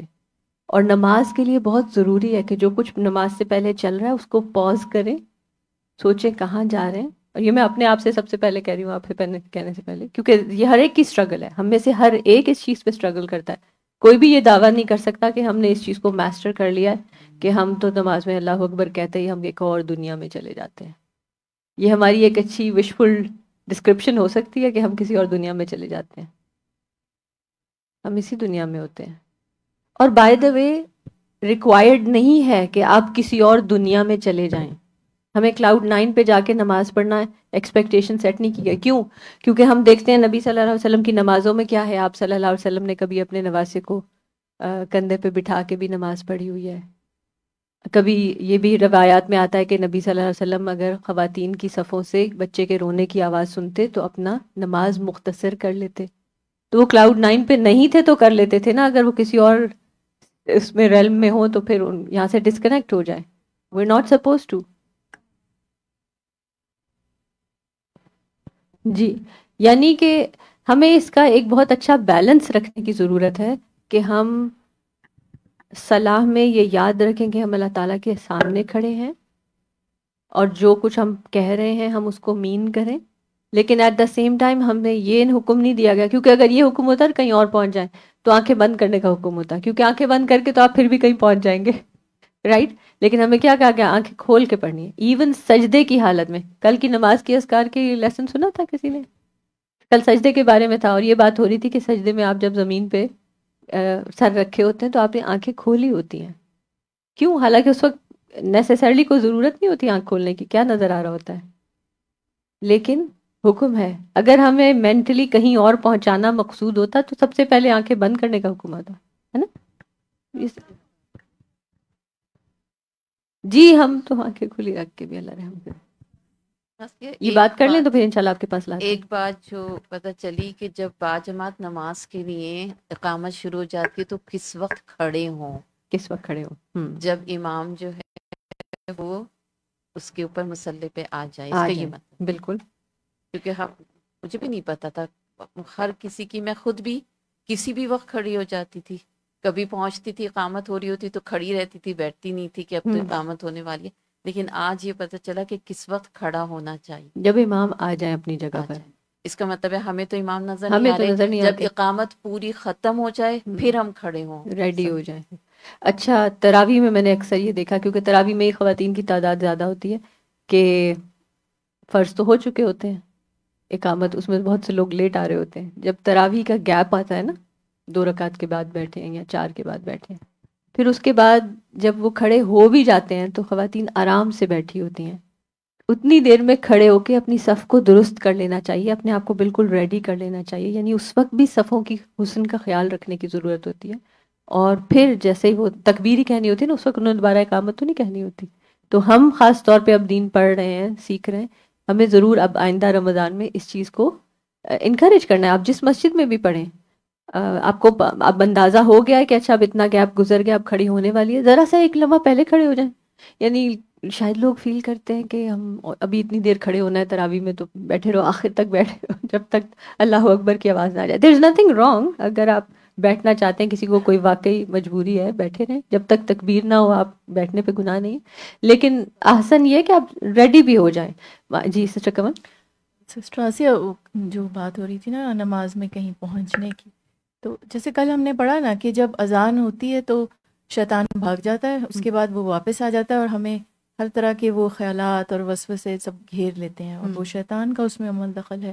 ظاہر ہے کہ ہمیں حد الامکان کوشش کرنی ہے کہ ہم خشوع پیدا کر سکیں جتنا ہمارے بس میں ہے, باقی جس چیز پہ بس نہیں. ایک اور بات سسٹر آسیہ, میں یہ جیسے اذان کی بات ہوئی کہ اذان دیتے ہوئے دائیں اور بائیں جب مؤذن دیکھتا ہے, تو میرا خیال تھا کہ شاید جیسے وہ اس طرف والے لوگوں کو بھی بلا رہا ہے حی علی الصلاۃ, اور اس طرف والے لوگوں کو بھی بلا رہا ہے, اس لیے وہ ادھر ادھر دیکھتا ہے, ایسا نہیں ہے؟ یعنی لوگ تو اس وقت پریزنٹ ہوں یا نہ ہوں, رائٹ, آواز کا اسپریڈ ہونا ہے نا.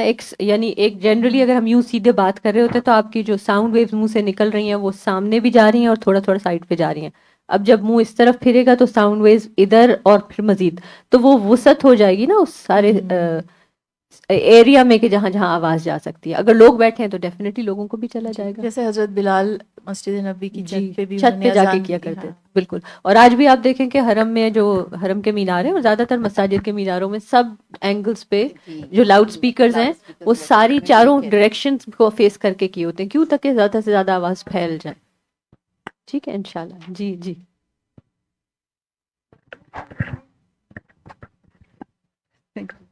کچھ مساجد میں جیسے فیمیل سائڈ پہ نا اسکرینز لگی ہوئی ہوتی ہیں. اچھا. تو جیسے میں ہمیشہ مجھے سمجھ میں نہیں آتا تھا کہ یہ کیوں اسکرینز لگی ہیں نا, مطلب فیمیل سائڈ پہ. تو ابھی جب ہم نے یہ پڑھا تو مجھے خیال ہے کہ شاید اس وجہ سے بھی لگتے ہیں کہ وہ جب وہ امام کھڑے ہو جائیں تو فیمیلز کو نظر آ جائیں. That could be one of the reason. It could be. کیا کہہ سکتے ہیں اسکرین لگانے کا, تو اب یعنی کیونکہ خطبہ بھی ہوتا ہے تو لوگوں کو اس لیے بھی ذرا فوکس رہتا ہے کہ اچھا اب ان کو پتہ چل گیا خطبہ امام جب بیٹھے ہیں, ورنہ خواتین کی طرف سے اصل میں شور پہنچ جاتا ہے نا, کوئی نماز ہو کچھ بھی ہو تو مرد حضرات کو اس چیز کی ایک طرح سے شکایت رہتی ہے کہ عورتوں کی طرف سے سلام پھرتے ہی باتوں کی آواز آ رہی ہے, عورتیں اس وقت بھی چپ نہیں کرتی جب خطبہ ہو رہا ہے. تو اس وجہ سے شاید ہوگا. مائک دوسرا وہاں پہنچا دیجیے.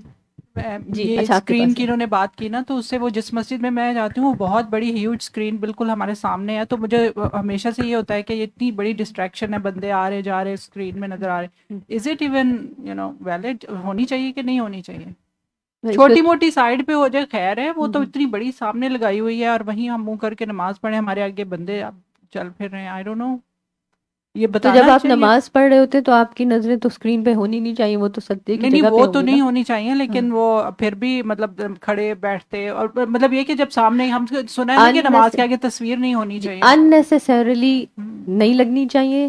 جیسے اب ہمارے پاس الحمدللہ 2 اسکرینز ہیں پروجیکٹر کی ہیں, لیکن ہم لوگ اس کو نیچے نہیں کرتے جمعہ کے لیے یا عام حالات میں, کیونکہ آپ کو آواز آ رہی ہے, یو ڈونٹ ہیو ٹو سی دا امام. لیکن اگر کسی نے پرماننٹ لگائی ہوئی, ہمارے لیے تو آسانی ہے نا, ہم اس کو اوپر نیچے کر لیتے ہیں, پروجیکٹر اسکرین ہے. لیکن بعض لوگوں نے والز کی طرح اس کو سامنے سیٹ کیا ہوا ہے, تو now they can not move it. تو انہوں نے کسی فائدے کے لیے لگائی, لیکن اس کا ایک ڈاؤن سائڈ بھی آ گئی, لوگوں کے لیے ڈسٹریکشن ہو گئی. تو بہرحال آئی ڈونٹ تھنک اس میں کوئی ایسے فتوے والی بات ہے. جی تو میرا یہ کوشچن ہے کہ جب میں نماز پڑھتی ہوں تو میں آنکھیں بند کر کے ہی پڑھتی ہوں, ادروائز میں فوکس ہی نہیں کر پاتی. تو اب مجھے اگر میں آنکھیں کھول کے پڑھوں گی تو میری نماز صحیح طرح سے نہیں مجھ سے پڑھی جائے گی, تو مجھے کیا کرنا چاہیے؟ آپ کو نماز نبی کی کتاب لینی چاہیے, اور اس میں حدیث دیکھ لینی چاہیے کہ اللہ کے نبی صلی اللہ علیہ وسلم نے ایکچولی اس چیز سے منع فرمایا ہے کہ نماز پڑھتے ہوئے آنکھیں بند کی جائیں. ٹھیک ہے نا, تو لہٰذا آہستہ آہستہ آپ اپنی یہ ہیبٹ ڈیولپ کر سکتی ہیں. پہلی بات تو سب سے یہ کہ ہم کیوں چینج کریں اپنے آپ کو, ہیبٹ ہے, ہمیں فوکس ہے, ہمیں کمفرٹ ہے, کیونکہ نبی صلی اللہ علیہ وسلم کی تعلیم یہ ہے. ٹھیک ہے, تھوڑا سا اسٹرگل ہوگی لیکن پھر آپ کو اس کی حکمت سمجھ آ جائے گی, کیونکہ جب آپ کی آنکھیں بند ہوتی ہیں تو آپ تو ویسے ہی کسی اور دنیا میں پہنچنے کا چانس زیادہ ہوتا ہے. لہٰذا آنکھیں کھول کے ہی نماز پڑھنی ہے. اور اس کے لیے کیونکہ ہمارے لیے جگہ سیٹ کر دی گئی ہے, تھرو آؤٹ قیام آپ نے سجدے کے پوائنٹ پہ فوکس کرنا ہے, وہاں دیکھنا ہے. آپ کو پتہ چلے گا کچھ عرصے بعد کہ یہ جو نگاہ کے لیے ایک اسپاٹ کا مخصوص کیا جانا ہے نا, اس کی بھی بڑی حکمت ہے. اس کے ہمارے سائیکولوجیکلی یعنی یہ جو ہمارا برین ہے یہ فوکس موڈ میں آ جاتا ہے. جو آج لوگ دنیا میں بہت کچھ اسپینڈ کر کے جا کے پروگرامز کرتے ہیں, سیکھتے ہیں کہ ہاؤ ٹو فوکس, یہ ہماری نماز 5 دفعہ دن میں ہمیں فوکس کرنا سکھا رہی ہوتی ہے. آنکھ ایک نظر نگاہ ایک جگہ جما کے.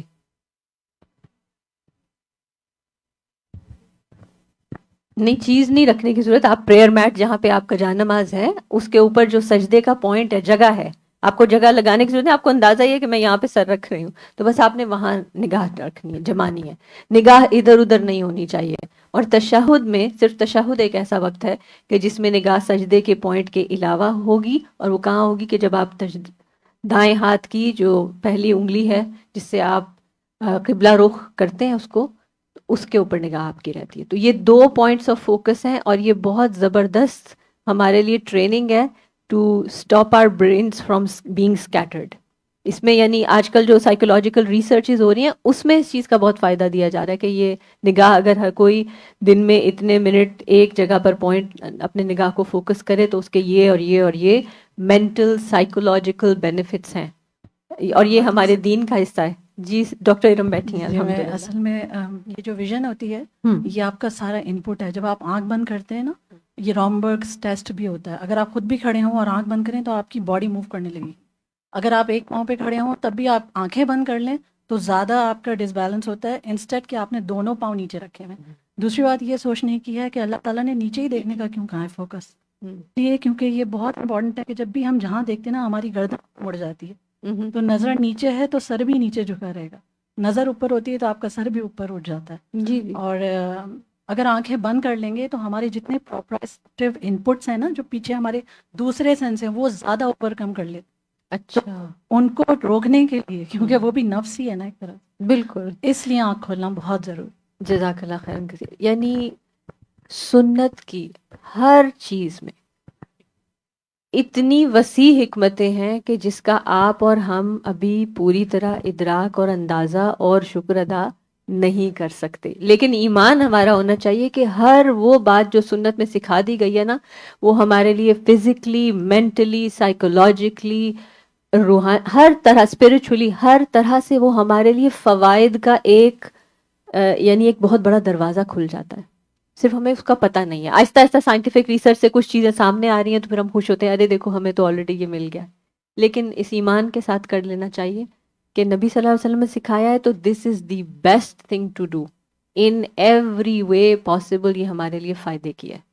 سسٹر میں نے یہ پوچھنا تھا کہ آپ نے کہا قیام میں تو ہم سجدہ میں دیکھتے ہیں, لیکن جب رکوع میں جاتے ہیں تو سجدے سے نگاہ سجدے پہ بھی آپ کے سجدے پوائنٹ پہ بھی جا سکتی ہے نگاہ, وہ بہت زیادہ لمبا اس میں فرق نہیں ہے. اور کچھ علماء اس پہ بھی کہتے ہیں کہ جہاں آپ رکوع کر رہے ہیں آپ کی اگر نگاہ کا ڈائریکٹ جو نیچے جا رہا ہے اس جگہ پہ بھی رکھ رہے ہیں تو کوئی مسئلہ نہیں ہے. لیکن میں نے خود پریکٹیکلی اس کو دونوں طرح ٹرائی کر کے دیکھا کہ بہت زیادہ گیپ ہے نہیں, تو بہتر ہے کہ جو ہمیں حدیث میں مل رہا ہے سجدے کے پوائنٹ پہ رہنا, آپ سجدے کے پوائنٹ پہ ہی رکھیں. کیونکہ کیا ہوگا, آپ کا سر جھک جائے گا. رکوع میں ہمارا سر اور کمر بیلنس ہونی چاہیے. اگر ہم نیچے دیکھیں گے تو ہمیں تھوڑا سا سر جھکے گا.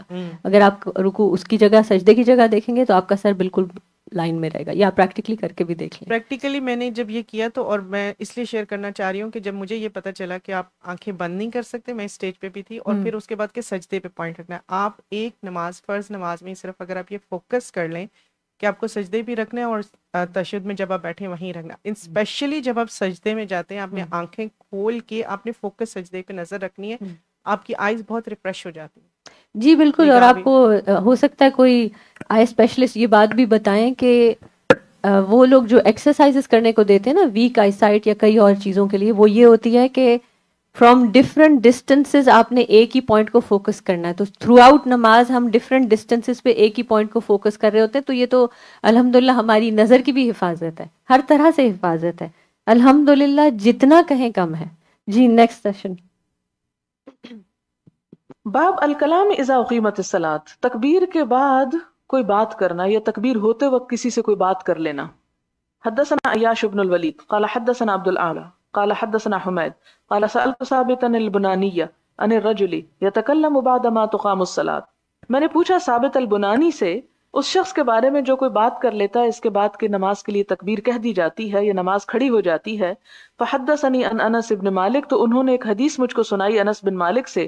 قال اقیمت الصلاة، نماز قائم ہو گئی، یعنی قائم سے مراد تکبیر کہہ دی گئی. فعرض للنبی صلی اللہ علیہ وسلم رجل، تو ایک شخص آپ صلی اللہ علیہ وسلم کے سامنے آیا. فحبسہ، آپ کو روک لیا اس نے. بعد ما اقیمت الصلاة، اس کے بعد کہ تکبیر کہہ دی گئی تھی نماز کے لیے.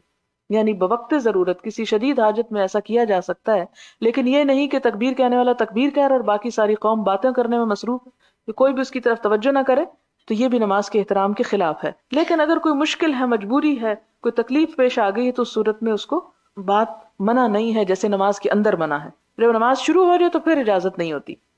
باب وجوب الصلاۃ الجماعت، جماعت سے نماز پڑھنے کے واجب ہونے کا بیان.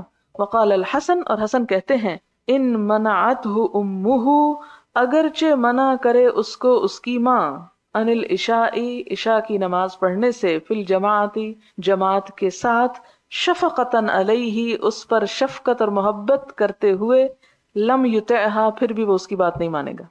اس سے کیا پتہ چلتا ہے؟ دو تین باتیں پتہ چلتی ہیں. ایک تو یہ ہے کہ جماعت کے ساتھ نماز پڑھنا لازم ہے. دوسری بات یہ پتہ چلتی ہے ماں کی خاص بات اس لیے کی گئی کہ اللہ تعالیٰ کے بعد سب سے ضروری اطاعت جس شخص کی لازم ہے وہ ماں ہے. آپ صلی اللہ علیہ وسلم نے بطور خاص فرمایا ان اللہ حرم علیکم عقوق الامہات، کہ اللہ نے تم پر ماؤں کی نافرمانی کو حرام قرار دیا ہے. یہ بہت سختی ہے اس میں، لیکن اس نافرمانی کے حرام قرار دیے جانے کے باوجود کیا حکم دیا گیا کہ اگر ماں بھی کہے کہ عشاء نہ پڑھو تو ماں کی بات یہاں نہیں مانی جائے گی، بلکہ اللہ تعالیٰ کی بات مانی جائے گی. اور اللہ تعالیٰ کی اطاعت کے مقابلے میں ماں کی اطاعت جو ہے وہ اہم نہیں ہے. اب اسی بات کی وجہ سے اس بات میں اختلاف ہو، کچھ نے کہا کہ نماز ہوتی ہی نہیں جب تک جماعت کا اہتمام نہ کیا جائے، یعنی وہ فرض ہے. بعض نے کہا واجب ہے، بعض نے کہا فرض کفایہ ہے، بعض کے نزدیک سنت مؤکدہ ہے. یہ چھوٹا چھوٹا فرق ہے، لیکن اس میں کسی نے بھی یہ نہیں کہا کہ نماز جماعت کے بغیر بھی پڑھ لیں تو کوئی حرج نہیں، اس میں کسی کا قول نہیں. حدثنا عبد الله بن يوسف قال اخبرنا مالك عن ابي الزناد عن الاعرج عن ابي هريره ان رسول الله صلى الله عليه وسلم قال، نبی صلی اللہ علیہ وسلم نے فرمایا والذی نفسی بیدہ، قسم اس ذات کی جس کے ہاتھ میں میری جان ہے، لقد ہممت، البتہ تحقیق میں نے ارادہ کیا. کس نے؟ آپ صلی اللہ علیہ وسلم نے. ان آمرا، کہ میں حکم دوں، بحطب، ایندھن جمع کرنے کا، حطب لیحطب، کہ جمع کر لیا جائے. ثم آمر بالصلاۃ، پھر میں حکم دوں نماز کا، فیؤذن لہا، تو آذان دے دی جائے اس کے لیے. ثم آمر رجلا، پھر میں حکم دوں ایک شخص کو، فیؤم الناس، پھر وہ امامت کرائے لوگوں کی. ثم اخالف الی رجال، پھر میں پیچھے چھوڑ دوں لوگوں کو، یعنی امامت کسی اور کو کرنے کے لیے کہہ دوں اور لوگوں کو میں چھوڑ کے چلا جاؤں کہاں؟ فاحرق علیہم، کہ میں آگ جلاؤں، بیوتہم، ان کے گھروں پر، یعنی ان کے گھروں کو آگ لگا دوں. والذی نفسی بیدہ، قسم اس ذات کی جس کے ہاتھ میں میری جان ہے. لو یعلم احدہم، اگر جان لیتا ان میں سے کوئی ایک، انہ یجد عرقا سمینا، کہ وہ اسے مل جائے گی ایک موٹی ہڈی، او مرماتین، یا دو کھر، حسنتین، عمدہ، لشہد العشاء، تو ضرور حاضر ہو جاتا عشاء میں. یعنی اگر کسی کو اتنا بھی فائدہ پتہ چل جائے کہ عشاء پڑھنے کے بعد دو بوٹیاں مل جائیں گی یا دو کھر مل جائیں گے تو لوگ ضرور وہاں چلے جاتے، لیکن چونکہ انہیں بظاہر کوئی فائدہ نظر نہیں آتا اس لیے نہیں جاتے. اور آپ نے نماز کے لیے گھر سے نہ جانے والوں پر اتنی شدید وعید فرمائی.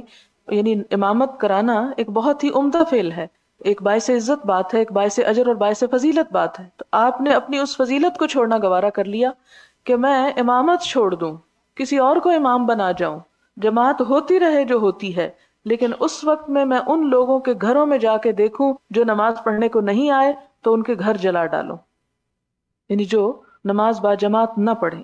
اسی سے بعض کہتے ہیں کہ فرض ہے، اگر فرض نہ ہوتی تو آپ کیوں گھر جلاتے. باب فضل صلاۃ الجماعہ، جماعت کے ساتھ نماز کی فضیلت. وکان الاسود، اور اسود بن یزید جو تھے، اذا فاتتہ الجماعہ، جب ان سے جماعت فوت ہو جاتی، ذهب الى مسجد آخر، تو وہ دوسری مسجد چلے جاتے. وجاء انس الی مسجد، اور حضرت انس ایک مسجد میں آئے، قد صلی فیہ، جس میں نماز پڑھی جا چکی تھی، فاذن، تو انہوں نے پھر آذان دے دی، واقام، پھر تکبیر کہی، وصلی جماعتا، اور جماعت سے نماز پڑھی. یعنی اگر کسی مسجد کے اندر جماعت ہو بھی چکی ہو اور کچھ لوگ دیر سے وہاں پہنچے، مثلا رستے میں جو سڑک پہ مسجدیں ہوتی ہیں تو جب مسافر آتے ہیں وہاں پر نمازیں پڑھتے چلے جاتے ہیں، تو اس صورت میں بھی جماعت لازم ہے. حدثنا عبداللہ ابن یوسف قال اخبرنا مالک عن نافع عن عبداللہ ابن عمر ان رسول اللہ صلی اللہ علیہ وسلم قال صلاۃ الجماعت، جماعت کی نماز، تفضل، فضیلت رکھتی ہے، صلاۃ الفذ، نماز اکیلے کی، ب27 درجہ، 27 درجے زیادہ. یعنی اکیلے انسان کی نماز کے مقابلے میں با جماعت نماز پڑھنے والے کو 27 درجے زیادہ ثواب ملتا ہے.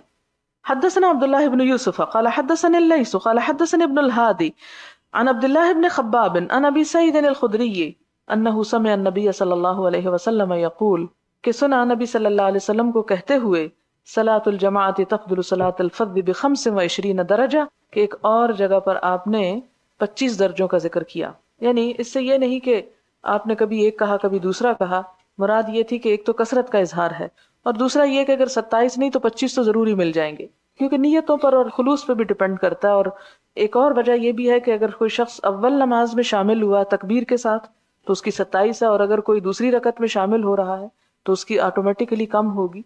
حدثنا موسى بن اسماعيل قال حدثنا عبد الواحد قال حدثنا الأعمش قال سمعت أبا صالح يقول سمعت أبا هريرة يقول قال رسول الله صلى الله عليه وسلم صلاة الرجل في الجماعة تضعف على صلاته في بيته وفي سوقه 25 ضعفا. جماعت سے آدمی کا نماز پڑھنا گھر میں یا بازار میں نماز پڑھنے سے 25 گنا زیادہ ثواب رکھتا ہے. ضعفا گنا.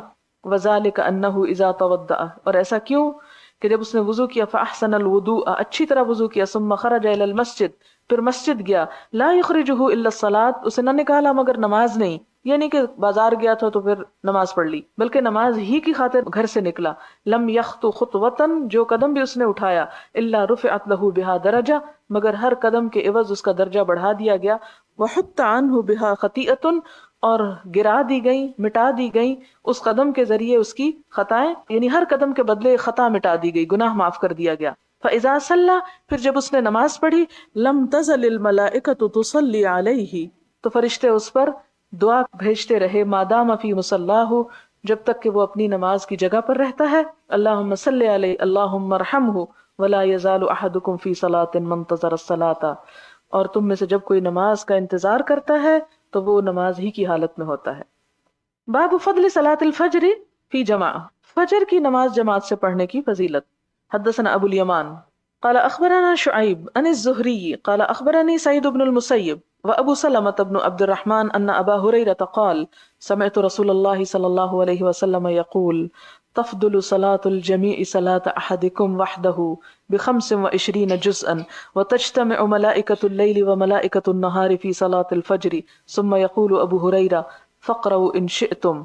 یہ حدیثیں پیچھے گزر چکی ہیں. ابو ہریرہ اپنے پاس سے کہتے ہیں کہ پڑھ لو اگر تم چاہو، ان قرآن الفجر کان مشہودا، کہ فجر کے وقت قرآن میں فرشتے حاضر ہوتے، مشہود یعنی گواہی. قال شعیب وحدثني نافع عن عبد الله بن عمر قال تفضلها ب27 درجہ، کہ 27 درجے زیادہ فضیلت رکھتی ہے. اور خصوصاً فجر کا ذکر اس لیے کہ اس وقت جو تلاوت زیادہ ہوتی ہے تو اس میں فرشتے سننے کو حاضر ہوتے ہیں اور جمع ہوتے ہیں، دن اور رات کے فرشتے، جس کا کل پڑھا تھا آپ نے. حدثنا عمر بن حفص قال حدثنا ابي قال حدثنا الاعمش قال سمعت سالما قال سمعت ام الدرداء تقول، حضرت سالم کہتے ہیں کہ میں نے ام درداء کو کہتے سنا، اب آواز کا پردہ نہیں ہے. تقول دخل علی ابو الدرداء، وہ کہتی ہے کہ ابو الدرداء میرے پاس آئے، وهو مغضب، اور وہ غضبناک تھے. فقلت ما اغضبك، میں نے پوچھا کس چیز نے تجھے غضبناک کیا؟ فقال والله ما اعرف من امت محمد صلی اللہ علیہ وسلم شیئا، میں نہیں پہچانتا امت محمد صلی اللہ علیہ وسلم سے کوئی چیز کو کہ وہ بچی ہو، یعنی کوئی سنت جو آپ کے دور میں تھی نظر نہیں آتی، الا انہم یصلون جمیعا، سوائے اس کے کہ وہ سب اکٹھے ہو کے نماز پڑھتے ہیں. اور اب کا کیا حال ہے؟ ابو الدرداء غضبناک ہو رہے ہیں اپنے دور کے لوگوں پر، کس بات پہ؟ کہ کسی سنت کا لحاظ نہیں کرتے سوائے اس کے کہ نماز پڑھ لیتے ہیں ایک جگہ. اگر آج ہمارے گلیوں اور بازاروں میں ابو الدرداء آ جائیں تو شاید زندہ نہ رہ سکیں، کیونکہ جمعے کے دن بیان جمعہ جب ہو رہا ہوتا ہے تو آپ سڑکوں پہ لوگوں کی بھیڑ دیکھ سکتے ہیں. حدثنا محمد بن العلاء قال حدثنا ابو اسامہ عن برید بن عبد اللہ عن ابی بردہ عن ابی موسیٰ قال قال النبی صلی اللہ علیہ وسلم اعظم الناس اجرا فی الصلاة ابعدهم فابعدهم ممشا. اعظم الناس لوگوں میں سب سے زیادہ اجرن اجر میں فی الصلاة نماز کے اندر. وہ 25 اور 27 کی بات تو ہے ہی سب کے لیے، لیکن سب سے زیادہ مزید اجر کس کے لیے ہے؟ ابعدهم، سب سے جو دور سے آتا ہے ان میں سے، جتنے قدم اٹھا کے آتا ہے. فابعدهم ممشن، تو سب سے زیادہ دور ان میں چلنے کے اعتبار سے. مشی کہتے ہیں نا چلنے کو، تو ممشا چلنا. والذی ينتظر الصلاۃ، اور اس شخص کا جو نماز کا انتظار کرتا ہے، حتی یصلیھا، یہاں تک کہ وہ اس کو پڑھ لیتا ہے، مع الامام، امام کے ساتھ. اعظم اجرا، زیادہ عظیم ہے اجر میں، من الذی یصلی، اس شخص سے جو نماز پڑھ لے ثم ینام، پھر سو جائے، یعنی اکیلے ہی نماز پڑھ کے سو جائے، جماعت کے بغیر نماز پڑھے. یعنی اس بات پہ کبھی پریشان نہیں ہونا چاہیے کہ ہمارا گھر مسجد سے بہت دور ہے یا الہدا سے بہت دور ہے اور ہم بہت دور سے آتے ہیں اور روز اس بات پہ کڑتے رہے. نہیں، ان کا اجر بھی سب سے زیادہ ہے جو کسی نیک کام میں زیادہ قدم اٹھا کے آئیں، زیادہ پیٹرول خرچ کریں. باب فضل التہجیر الی الظہر، تہجیر جلدی پڑھنا ظہر کی نماز. ظہر کا حدثنا قتیبۃ عن مالک عن سمی مولا ابی بکر عن ابی صالح السمان عن ابی ہریرہ ان رسول اللہ صلی اللہ علیہ وسلم قال بینما رجل یمشی بطریق، اس دوران کے ایک شخص جو چل رہا تھا ایک راستے میں، وجد غصن شوکن، اس نے پائی ایک ٹہنی، غصن ٹہنی، شوکن کانٹے کی، الگ طریق کے راستے میں. یعنی ایک شخص پیدل جا رہا تھا کہ راستے میں اس نے ایک کانٹوں والی ٹہنی دیکھی، تکلیف دہ چیز تھی راستے میں پڑی ہوئی. کیا کیا اس نے؟ اس کو فاخذہ، اس کو اٹھا لیا. فشکر اللہ لہ، اللہ نے اس کی قدردانی کی. جب اللہ تعالیٰ شکر ادا کرتے ہیں کسی کا تو وہ لفظی معنی تو شکر آئی ہے لیکن قدردانی مراد ہے. فغفر لہ، اس کو اس بات پہ بخش دیا. کیوں؟ اس لیے کہ اس نے لوگوں کے آرام کا، ان کی تکلیف کو دور کرنے کا احساس کیا تھا.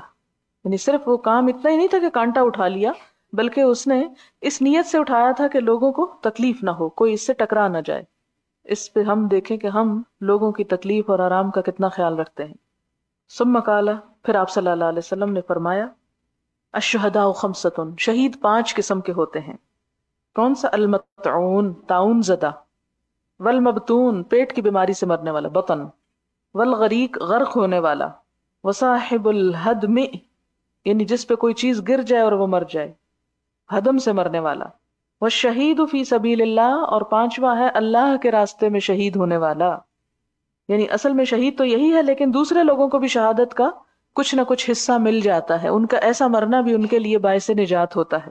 ایک اور حدیث میں آتا ہے جو یہاں نہیں ہے کہ اگر کوئی ذات الجنب کے عارضے میں مرے، نمونیا میرے خیال اس کو کہتے ہیں یا مرگی بولتے ہیں، جو عورت زچگی میں مر جائے یعنی بچے کی ولادت کے وقت، جس کو درندے کھا جائیں، جو نوالا یا پانی گلے میں اٹک کر مر جائے، بعضوں کا دم گھٹ جاتا ہے نا، اور جو سفر میں مر جائے، جو دین کے راستے میں نکل کے یعنی تعلیم دین کی حاصل کر رہا ہو اور اس کی شہادت ہو جائے یعنی موت آ جائے. آتا نا حدیث من سلک طریقا یلتمس فیہ علما سہل اللہ لہ طریقا الی الجنہ. وقال، اور آپ صلی اللہ علیہ وسلم نے فرمایا، لو یعلم الناس ما فی النداء، اگر لوگ جان لیں کہ آذان میں کیا ثواب ہے، والصف الاول، اور پہلی صف میں، ثم لم یجدوا الا ان یستہموا علیہ، پھر نہ پائیں وہ مگر یہ کہ اس پر قرآن اندازی کرتے. وَلَوْ يَعْلَمُونَ مَا فِي التَّهْجِيرِ لَاسْتَبَقُوا إِلَيْهِ، اور اگر وہ جان لیتے کہ کیا ہے ظہر کی نماز جلدی پڑھنے میں تو سبقت کرتے اس کی طرف. وَلَوْ يَعْلَمُونَ مَا فِي الْعَتَمَةِ وَالصُّبْحِ، اور اگر وہ جان لیتے کہ عشاء کی نماز کی تاخیر میں اور صبح کی نماز میں کتنا ثواب ہے، لَأَتَوْهُمَا وَلَوْ حَبْوًا، البتہ وہ ضرور آتے ان دونوں میں خواہ گھسٹتے ہوئے ہی کیوں نہ آتے. باب احتساب الآثار، احتساب ثواب ملنا، الآثاری قدموں پر. آثار اثر کی جمع، اثر کہتے ہیں قدم، یعنی جو کسی نیک کام کے لیے جتنے قدم اٹھا کے جائے گا اتنا ہی ثواب پائے گا. حدثنا محمد بن عبد اللہ بن حوشب قال حدثنا عبد الوهاب قال حدثنا حمید عن انس قال قال النبي صلی اللہ علیہ وسلم یا بنی سلمہ.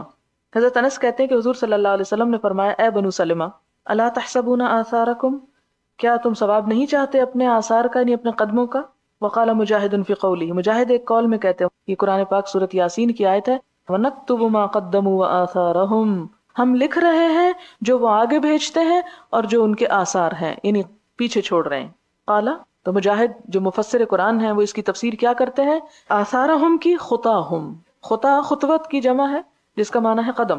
وقال ابن ابی مریم، ابن ابی مریم کہتے ہیں، اخبرنا یحییٰ ابن ایوب قال حدثنی انس ان بنی سلمہ ارادو، یہ حدیث کا پس منظر کیا ہے کہ حضور بنی سلمہ کو مخاطب کر رہے ہیں کہ بنی سلمہ نے ارادہ کیا ان یتحولوا عن منازلہم، کہ اپنے گھر چھوڑ کے آ جائیں، فینزلوا قریبا من النبی صلی اللہ علیہ وسلم، اور نبی صلی اللہ علیہ وسلم کے قریب آ بسیں. قال، کہتے ہیں کہ فکرہ رسول اللہ صلی اللہ علیہ وسلم، آپ صلی اللہ علیہ وسلم نے ناپسند فرمایا ان یعر المدینہ تھا، کہ اجاڑ دے مدینہ کو، یعنی ساری جگہ برباد ہو جائے اور سب لوگ حضور صلی اللہ علیہ وسلم کے ارد گرد گھیرا کر لیں، وہاں رش ہو جائے. فقال، تو فرمایا الا تحتسبون آثارکم، کیا تم ثواب کی امید نہیں رکھتے اپنے قدموں کے نشان پر؟ وقال مجاہد خطاہم آثارہم، خطاہم ان کے قدم، آثارہم ان کے آثار ہیں. والمشی فی الارض بارجلہم، اور خطا کا معنی کیا ہے؟ چلنا زمین میں اپنے پاؤں کے ساتھ، یعنی پاؤں سے چلنے کے نشان مراد ہے. اگر اس حدیث کو سامنے رکھیں تو ہمارے شہروں میں جو آبادی کا زور بڑھ رہا ہے اس میں بھی کمی آ جائے. اگر لوگ مختلف جگہوں پر رہتے ہیں اور وہاں سے وہ نکل کر کچھ سفر کی مشقت اٹھا کر کچھ اچھے کاموں کے لیے جاتے ہیں ایک سے دوسری جگہ، تو اس سے ان کے اجر میں اضافہ ہوگا. باب فضل صلاة العشاء فی الجماع، عشاء کی نماز جماعت سے پڑھنے کا ثواب. حدثنا عمر بن حفص قال حدثنا ابی قال حدثنا الاعمش قال حدثني ابو صالح عن ابی ہریرہ قال قال النبي صلی اللہ علیہ وسلم ليس صلاة اسقل على المنافقین من الفجر والعشاء ولو يعلمون ما فيهما لاتوهما ولو حبوا لقد هممت ان آمر المؤذن فيقيم. یہ کچھ حدیث تو پیچھے گزر چکی ہے. دوسری ہے، میں نے ارادہ کیا کہ میں حکم دوں مؤذن کو، فیقیم، وہ تکبیر کہے، ثم آمر رجلا یؤم الناس، پھر میں حکم دوں ایک شخص کو کہ امامت کرائے لوگوں کی، ثم آخذ شعلا من نار، پھر میں لے جاؤں شعلے آگ کے، فاحرق على من لا يخرج الى الصلاة بعد، اور میں جلا دوں ان لوگوں کے گھروں کو جو نماز کے لیے ابھی تک نہیں نکلے. اس سے کیا پتہ چلتا ہے کہ خاص طور پر عشاء کی نماز کا جماعت سے پڑھنا جو ہے وہ بہت اہم قرار دیا. باب اثنان فما فوقہما جماعت، دو یا اس سے زیادہ ہوں تو وہ جماعت ہی سے نماز پڑھیں، یعنی جماعت کے لیے ضروری نہیں کہ ڈھیروں لوگ ہوں، اگر ایک سے دوسرا بھی شامل ہے تو جماعت سے پڑھ لیں. حدثنا مسدد قال حدثنا يزيد بن زريع قال حدثنا خالد عن ابي قلابة عن مالك بن الحويرث عن النبي صلى الله عليه وسلم قال اذا حضرت الصلاة فاذنا، جب نماز کا ٹائم آ جائے تو اذان دو دونوں، واقیما، اور تکبیر کہو، ثم لیؤمکما اکبرکما، پیچھے گزر چکا ہے. اس سے کیا پتہ چلتا کہ دو کو بھی آپ نے جماعت کرانے کا حکم دیا، جماعت سے نماز پڑھنے کا. باب من جلس فی المسجد ينتظر فضل المساجد، یہ پیچھے ہو چکی ہے. حدثنا عبداللہ ابن مسلمہ عن مالک عن ابی الزناد عن الاعرج عن ابی ہریرہ ان رسول اللہ صلی اللہ علیہ وسلم قال الملائکۃ تصلی علی احدکم ما دام فی مصلاہ ما لم یحدث اللہم اغفر لہ اللہم ارحمہ لا یزال احدکم فی صلاة ما دامت الصلاة تحبسہ لا یمنعہ ان ینقلب الی اہلہ الا الصلاة، نہیں روکتا اس کو اپنے گھر کی طرف جانا مگر نماز ہی، یعنی جو نماز کے انتظار میں بیٹھا رہے وہ نماز ہی کی حالت میں شمار ہوتا ہے. حدثنا محمد بن بشار قال حدثنا يحيى عن عبيد الله قال حدثني خبيب بن عبد الرحمن عن حفص بن عاصم عن ابي هريرة عن النبي صلى الله عليه وسلم قال سبعة يظلهم الله في ظله يوم لا ظل الا ظله، 7 لوگ سایہ دے گا ان کو اللہ سبحانہ وتعالی، فی ظلہ اپنے سائے میں، یوم اس دن، لا ظل نہیں کوئی سایہ، الا ظلہ مگر اسی کا سایہ، یعنی جس دن اللہ کے سوا کوئی اور سایہ نہ ہوگا، اللہ تعالیٰ ایسے 7 لوگوں کو اپنے سائے میں جگہ دے گا. کون ہیں وہ خوش قسمت؟ الامام العادل، عدل کرنے والا رہنما امام، وشاب وہ نوجوان، نشأ فی عبادت ربہ جس کی تربیت ہوئی یا بڑا ہوا، نشو نما پائی اپنے رب کی عبادت میں، یعنی اس کی جوانی اپنے رب کی عبادت میں گزری، یعنی کہ بڑھاپے کا انتظار کیا. ورجل اور وہ شخص قلبہ معلق جس کا دل لٹکا ہوا ہو، چمٹا ہوا ہو، معلق کے دونوں معنی ہوتے ہیں. فی المساجد مسجدوں میں، یعنی اس کو محبت ہو مسجدوں سے، کہ گھر میں بھی ہو تو مسجد کا خیال اس کے دل میں آتا رہے. ورجلانی، اور دو لوگ، تحابا، جو دونوں ایک دوسرے سے محبت کرتے ہوں، فی اللہ، اللہ کی خاطر، یعنی دنیا کا کوئی لالچ اور کوئی غرض ان کے سامنے نہ ہو، صرف اور صرف اللہ کی خاطر. اجتمعا علیہ، جمع ہوئے اسی پر، وتفرقا علیہ، اور جدا ہوئے اسی پر. اس کے کیا معنی ہے جمع ہوئے اور جدا ہوئے؟ یعنی ان کا مل بیٹھنا بھی اللہ کی خاطر ہو اور ان کی جدائی بھی اسی کے حکم سے ہو یا اسی کی خاطر ہو یا اسی محبت کے ساتھ جدا ہوں. یہ نہیں کہ غضبناک ہو کر ایک دوسرے سے نکلے. اور دوسرا مطلب کیا ہے اس کا کہ اللہ کی خاطر زندگی بھر دوستی رکھی. اجتماع علیہ یعنی جمع رہے اسی پر، وتفرقا علیہ اور جدا ہوئے اسی پر، یعنی مرے بھی اسی پر، یعنی جب مرے تو بھی دل میں اللہ کی خاطر اس شخص سے دوستی تھی. ورجل، اور ایسا شخص، طلبت ہو، بلایا اس کو، ذات منصب، صاحب حیثیت، منصب یعنی جاہ، اسٹیٹس والی عورت نے، و جمال، اور خوبصورت عورت نے، یعنی ایسا نوجوان کہ جس کو کسی مرتبے والی خوبصورت عورت نے برے کام کے لیے بلایا. فقالت، اس نے کہا، انی اخاف اللہ، میں اللہ سے ڈرتا ہوں. یعنی جبکہ اس کے پاس پورا چانس تھا ایک برائی کرنے کا، وہ صرف اللہ کے خوف سے اس برائی سے بچ گیا. ورجل تصدقا، اور وہ شخص جو صدقہ کرے، اخفا، چھپا کر، حتی لا تعلم شمالہ، یہاں تک کہ اس کے بائیں ہاتھ کو پتہ نہ چلے، ما تنفق یمینہ، کہ اس کا دایاں ہاتھ کیا خرچ کرتا ہے. دائیں اور بائیں ہاتھ ساتھ ساتھ رہتے نا، یعنی اس کے دوست کو بھی پتہ نہ چلے، اس کے ساتھ رہنے والے کو بھی پتہ نہ چلے کہ اس نے اللہ کے راستے میں کیا دیا. ورجل ذکر اللہ خالیا، اور وہ شخص جس نے اللہ کو یاد کیا خالی ہو کر، تنہائی میں، جبکہ کوئی اس کے پاس نہ تھا. ففاضت عیناہ، پھر بہہ پڑی اس کی دونوں آنکھیں، یعنی اللہ تعالیٰ کے سامنے اپنا غم، اپنا رنج اور اپنی محبت کا اظہار، یعنی اللہ کا ذکر کرتے. ذکر سے مراد یہ نہیں کہ تسبیح پڑھ رہا تھا ضروری یا نماز ہی پڑھ رہا تھا. ذکر کا مطلب ہے اللہ کو یاد کرنا، اور یاد کرنے کے کئی طریقے ہو سکتے ہیں کہ اللہ کو تنہائی میں یاد کرتے ہوئے اس کی آنکھوں سے آنسو نکل پڑے، کیونکہ سب کے سامنے رونا تو ریاکاری میں بھی آ جاتا ہے نا. حدثنا قتيبة قال حدثنا اسماعيل بن جعفر عن حميد قال سئل انس هل اتخذ رسول الله صلی اللہ علیہ وسلم خاتما، حضرت انس بن مالک سے لوگوں نے پوچھا کہ کیا حضور صلی اللہ علیہ وسلم نے انگوٹھی پہنی؟ فقال نعم، حضرت انس نے کہا ہاں پہنی. اخر لیلۃ صلاۃ العشاء، ایک دن عشاء کی نماز تاخیر سے پڑھی، الی شطر اللیل، آدھی رات کو. ثم اقبل علینا بوجہہ، پھر آپ ہماری طرف متوجہ ہوئے، بعد ما صلی، اس کے بعد کہ نماز پڑھی. فقال، تو فرمایا، صلی الناس، نماز پڑھی لوگوں نے، ورقدوا، اور سو گئے، ولم تزالوا فی صلاۃ، اور تم رہے اپنی نماز میں، منذ انتظرتموها، جب سے تم اس کا انتظار کر رہے ہو. قال فکأنی انظر الی وبیس خاتمہ، حضرت انس کہتے ہیں کہ میں اس وقت بھی یوں محسوس کر رہا ہوں کہ جیسے میں آپ کی انگوٹھی کی چمک کو دیکھ رہا ہوں. یعنی وہ صرف انگوٹھی نہیں پہنتے تھے بلکہ انگوٹھی میں چمک بھی ہوتی تھی. باب فضل من غدا الی المسجد ومن راح، فضیلت اس شخص کی کہ جو صبح مسجد جائے اور شام کو جائے. غدوہ کہتے ہیں نا، غدا صبح اور راح شام، روح. حدثنا علی بن عبد اللہ قال حدثنا یزید بن ہارون قال اخبرنا محمد بن مطرف عن زید بن اسلم عن عطاء بن یسار عن ابی ہریرہ عن النبی صلی اللہ علیہ وسلم قال من غدا الی المسجد وراح، جو صبح اور شام مسجد گیا، اعد اللہ له نزلہ من الجنہ، تیار کر رکھی ہے اللہ نے اس کے لیے جنت میں مہمانی، نزل. کلما غدا او راح، جب بھی وہ صبح شام نکلتا ہے اس کے لیے ایک ایک مہمانی تیار ہو جاتی ہے. باب اذا اقیمت الصلاۃ فلا صلاۃ الا المکتوبہ، جب نماز کھڑی ہو جائے تو کوئی نماز نہ پڑھی جائے مگر فرض نماز ہی. یعنی جب تکبیر ہو رہی ہو تو سنتیں نہیں شروع کرنی چاہیے، پھر سنتیں بعد میں پڑھ لے انسان. جیسے ایک اور حدیث میں بھی آتا نا کہ آپ صلی اللہ علیہ وسلم نے ایک دن اتنی تاخیر ہوگی کہ عصر کے بعد ظہر کی سنتیں پڑھ لی. بوقت مجبوری ایسا کیا جا سکتا ہے.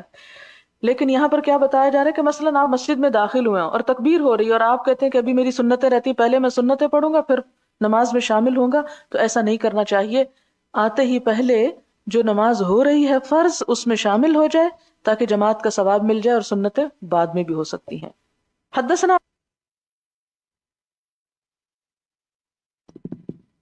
چلیں انشاءاللہ اس باب سے ہم آ کر کنٹینیو کریں گے. اور آج الحمدللہ آپ کا کیونکہ کلاس کا ایٹماسفیئر تھوڑا سا اسپیشل ہے، تو میں دیکھ رہی ہوں کہ اللہ سبحانہ تعالیٰ کی پلاننگ کیسی ہوتی ہے کہ آج کی احادیث بھی آپ کو بہت ساری خوشخبریاں دینے والی تھی، ہے نا؟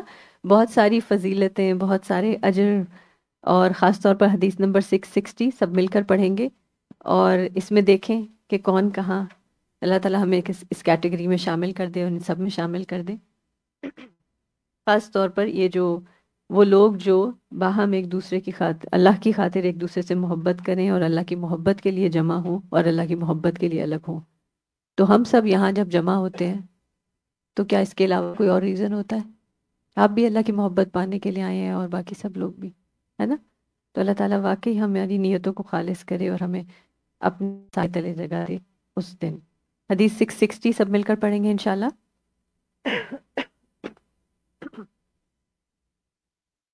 حدثنا محمد بن بشار حدثنا محمد بن بشار بندار قال حدثنا يحيى عن عبيد الله قال حدثني خبيب بن عبد الرحمن عن حفص بن عاصم عن أبي هريرة عن النبي صلى الله عليه وسلم قال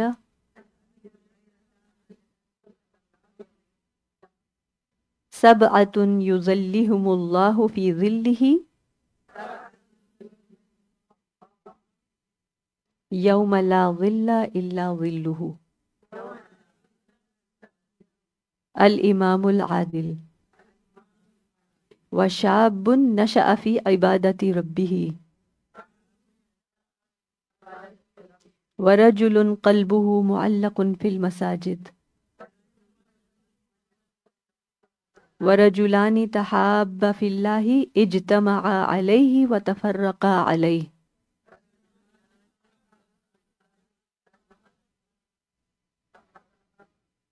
ورجل طلبته امرأة ذات منصب وجمال فقال إني أخاف الله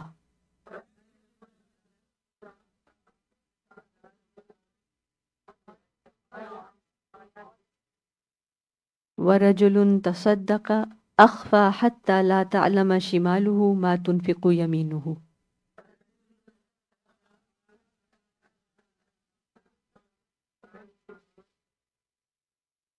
ورجل ذكر الله خاليا ففاضت عيناه۔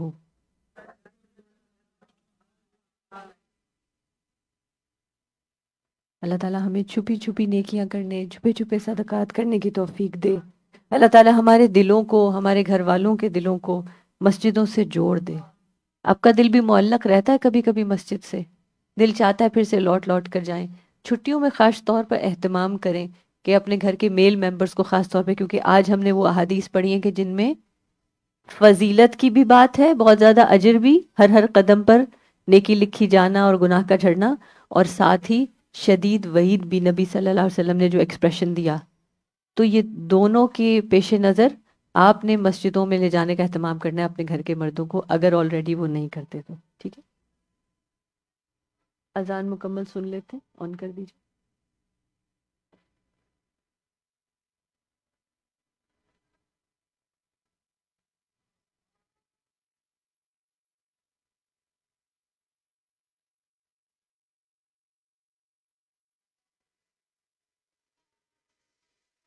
اشہد ان محمد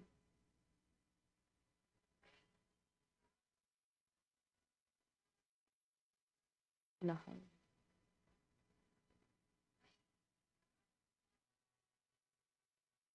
لا حول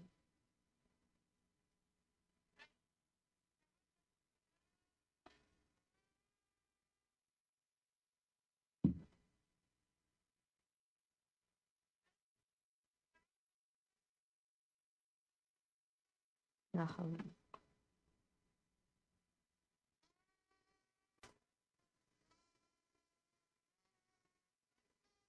لا حول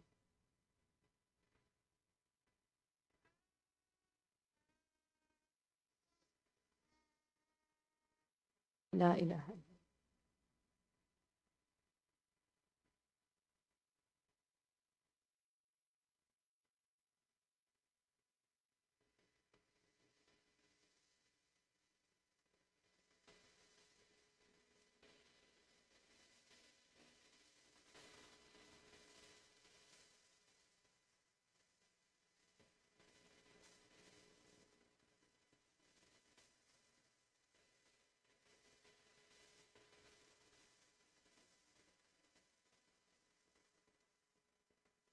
اللہم اغفر لی ما قدمت وما اخرت وما اسررت وما علنت.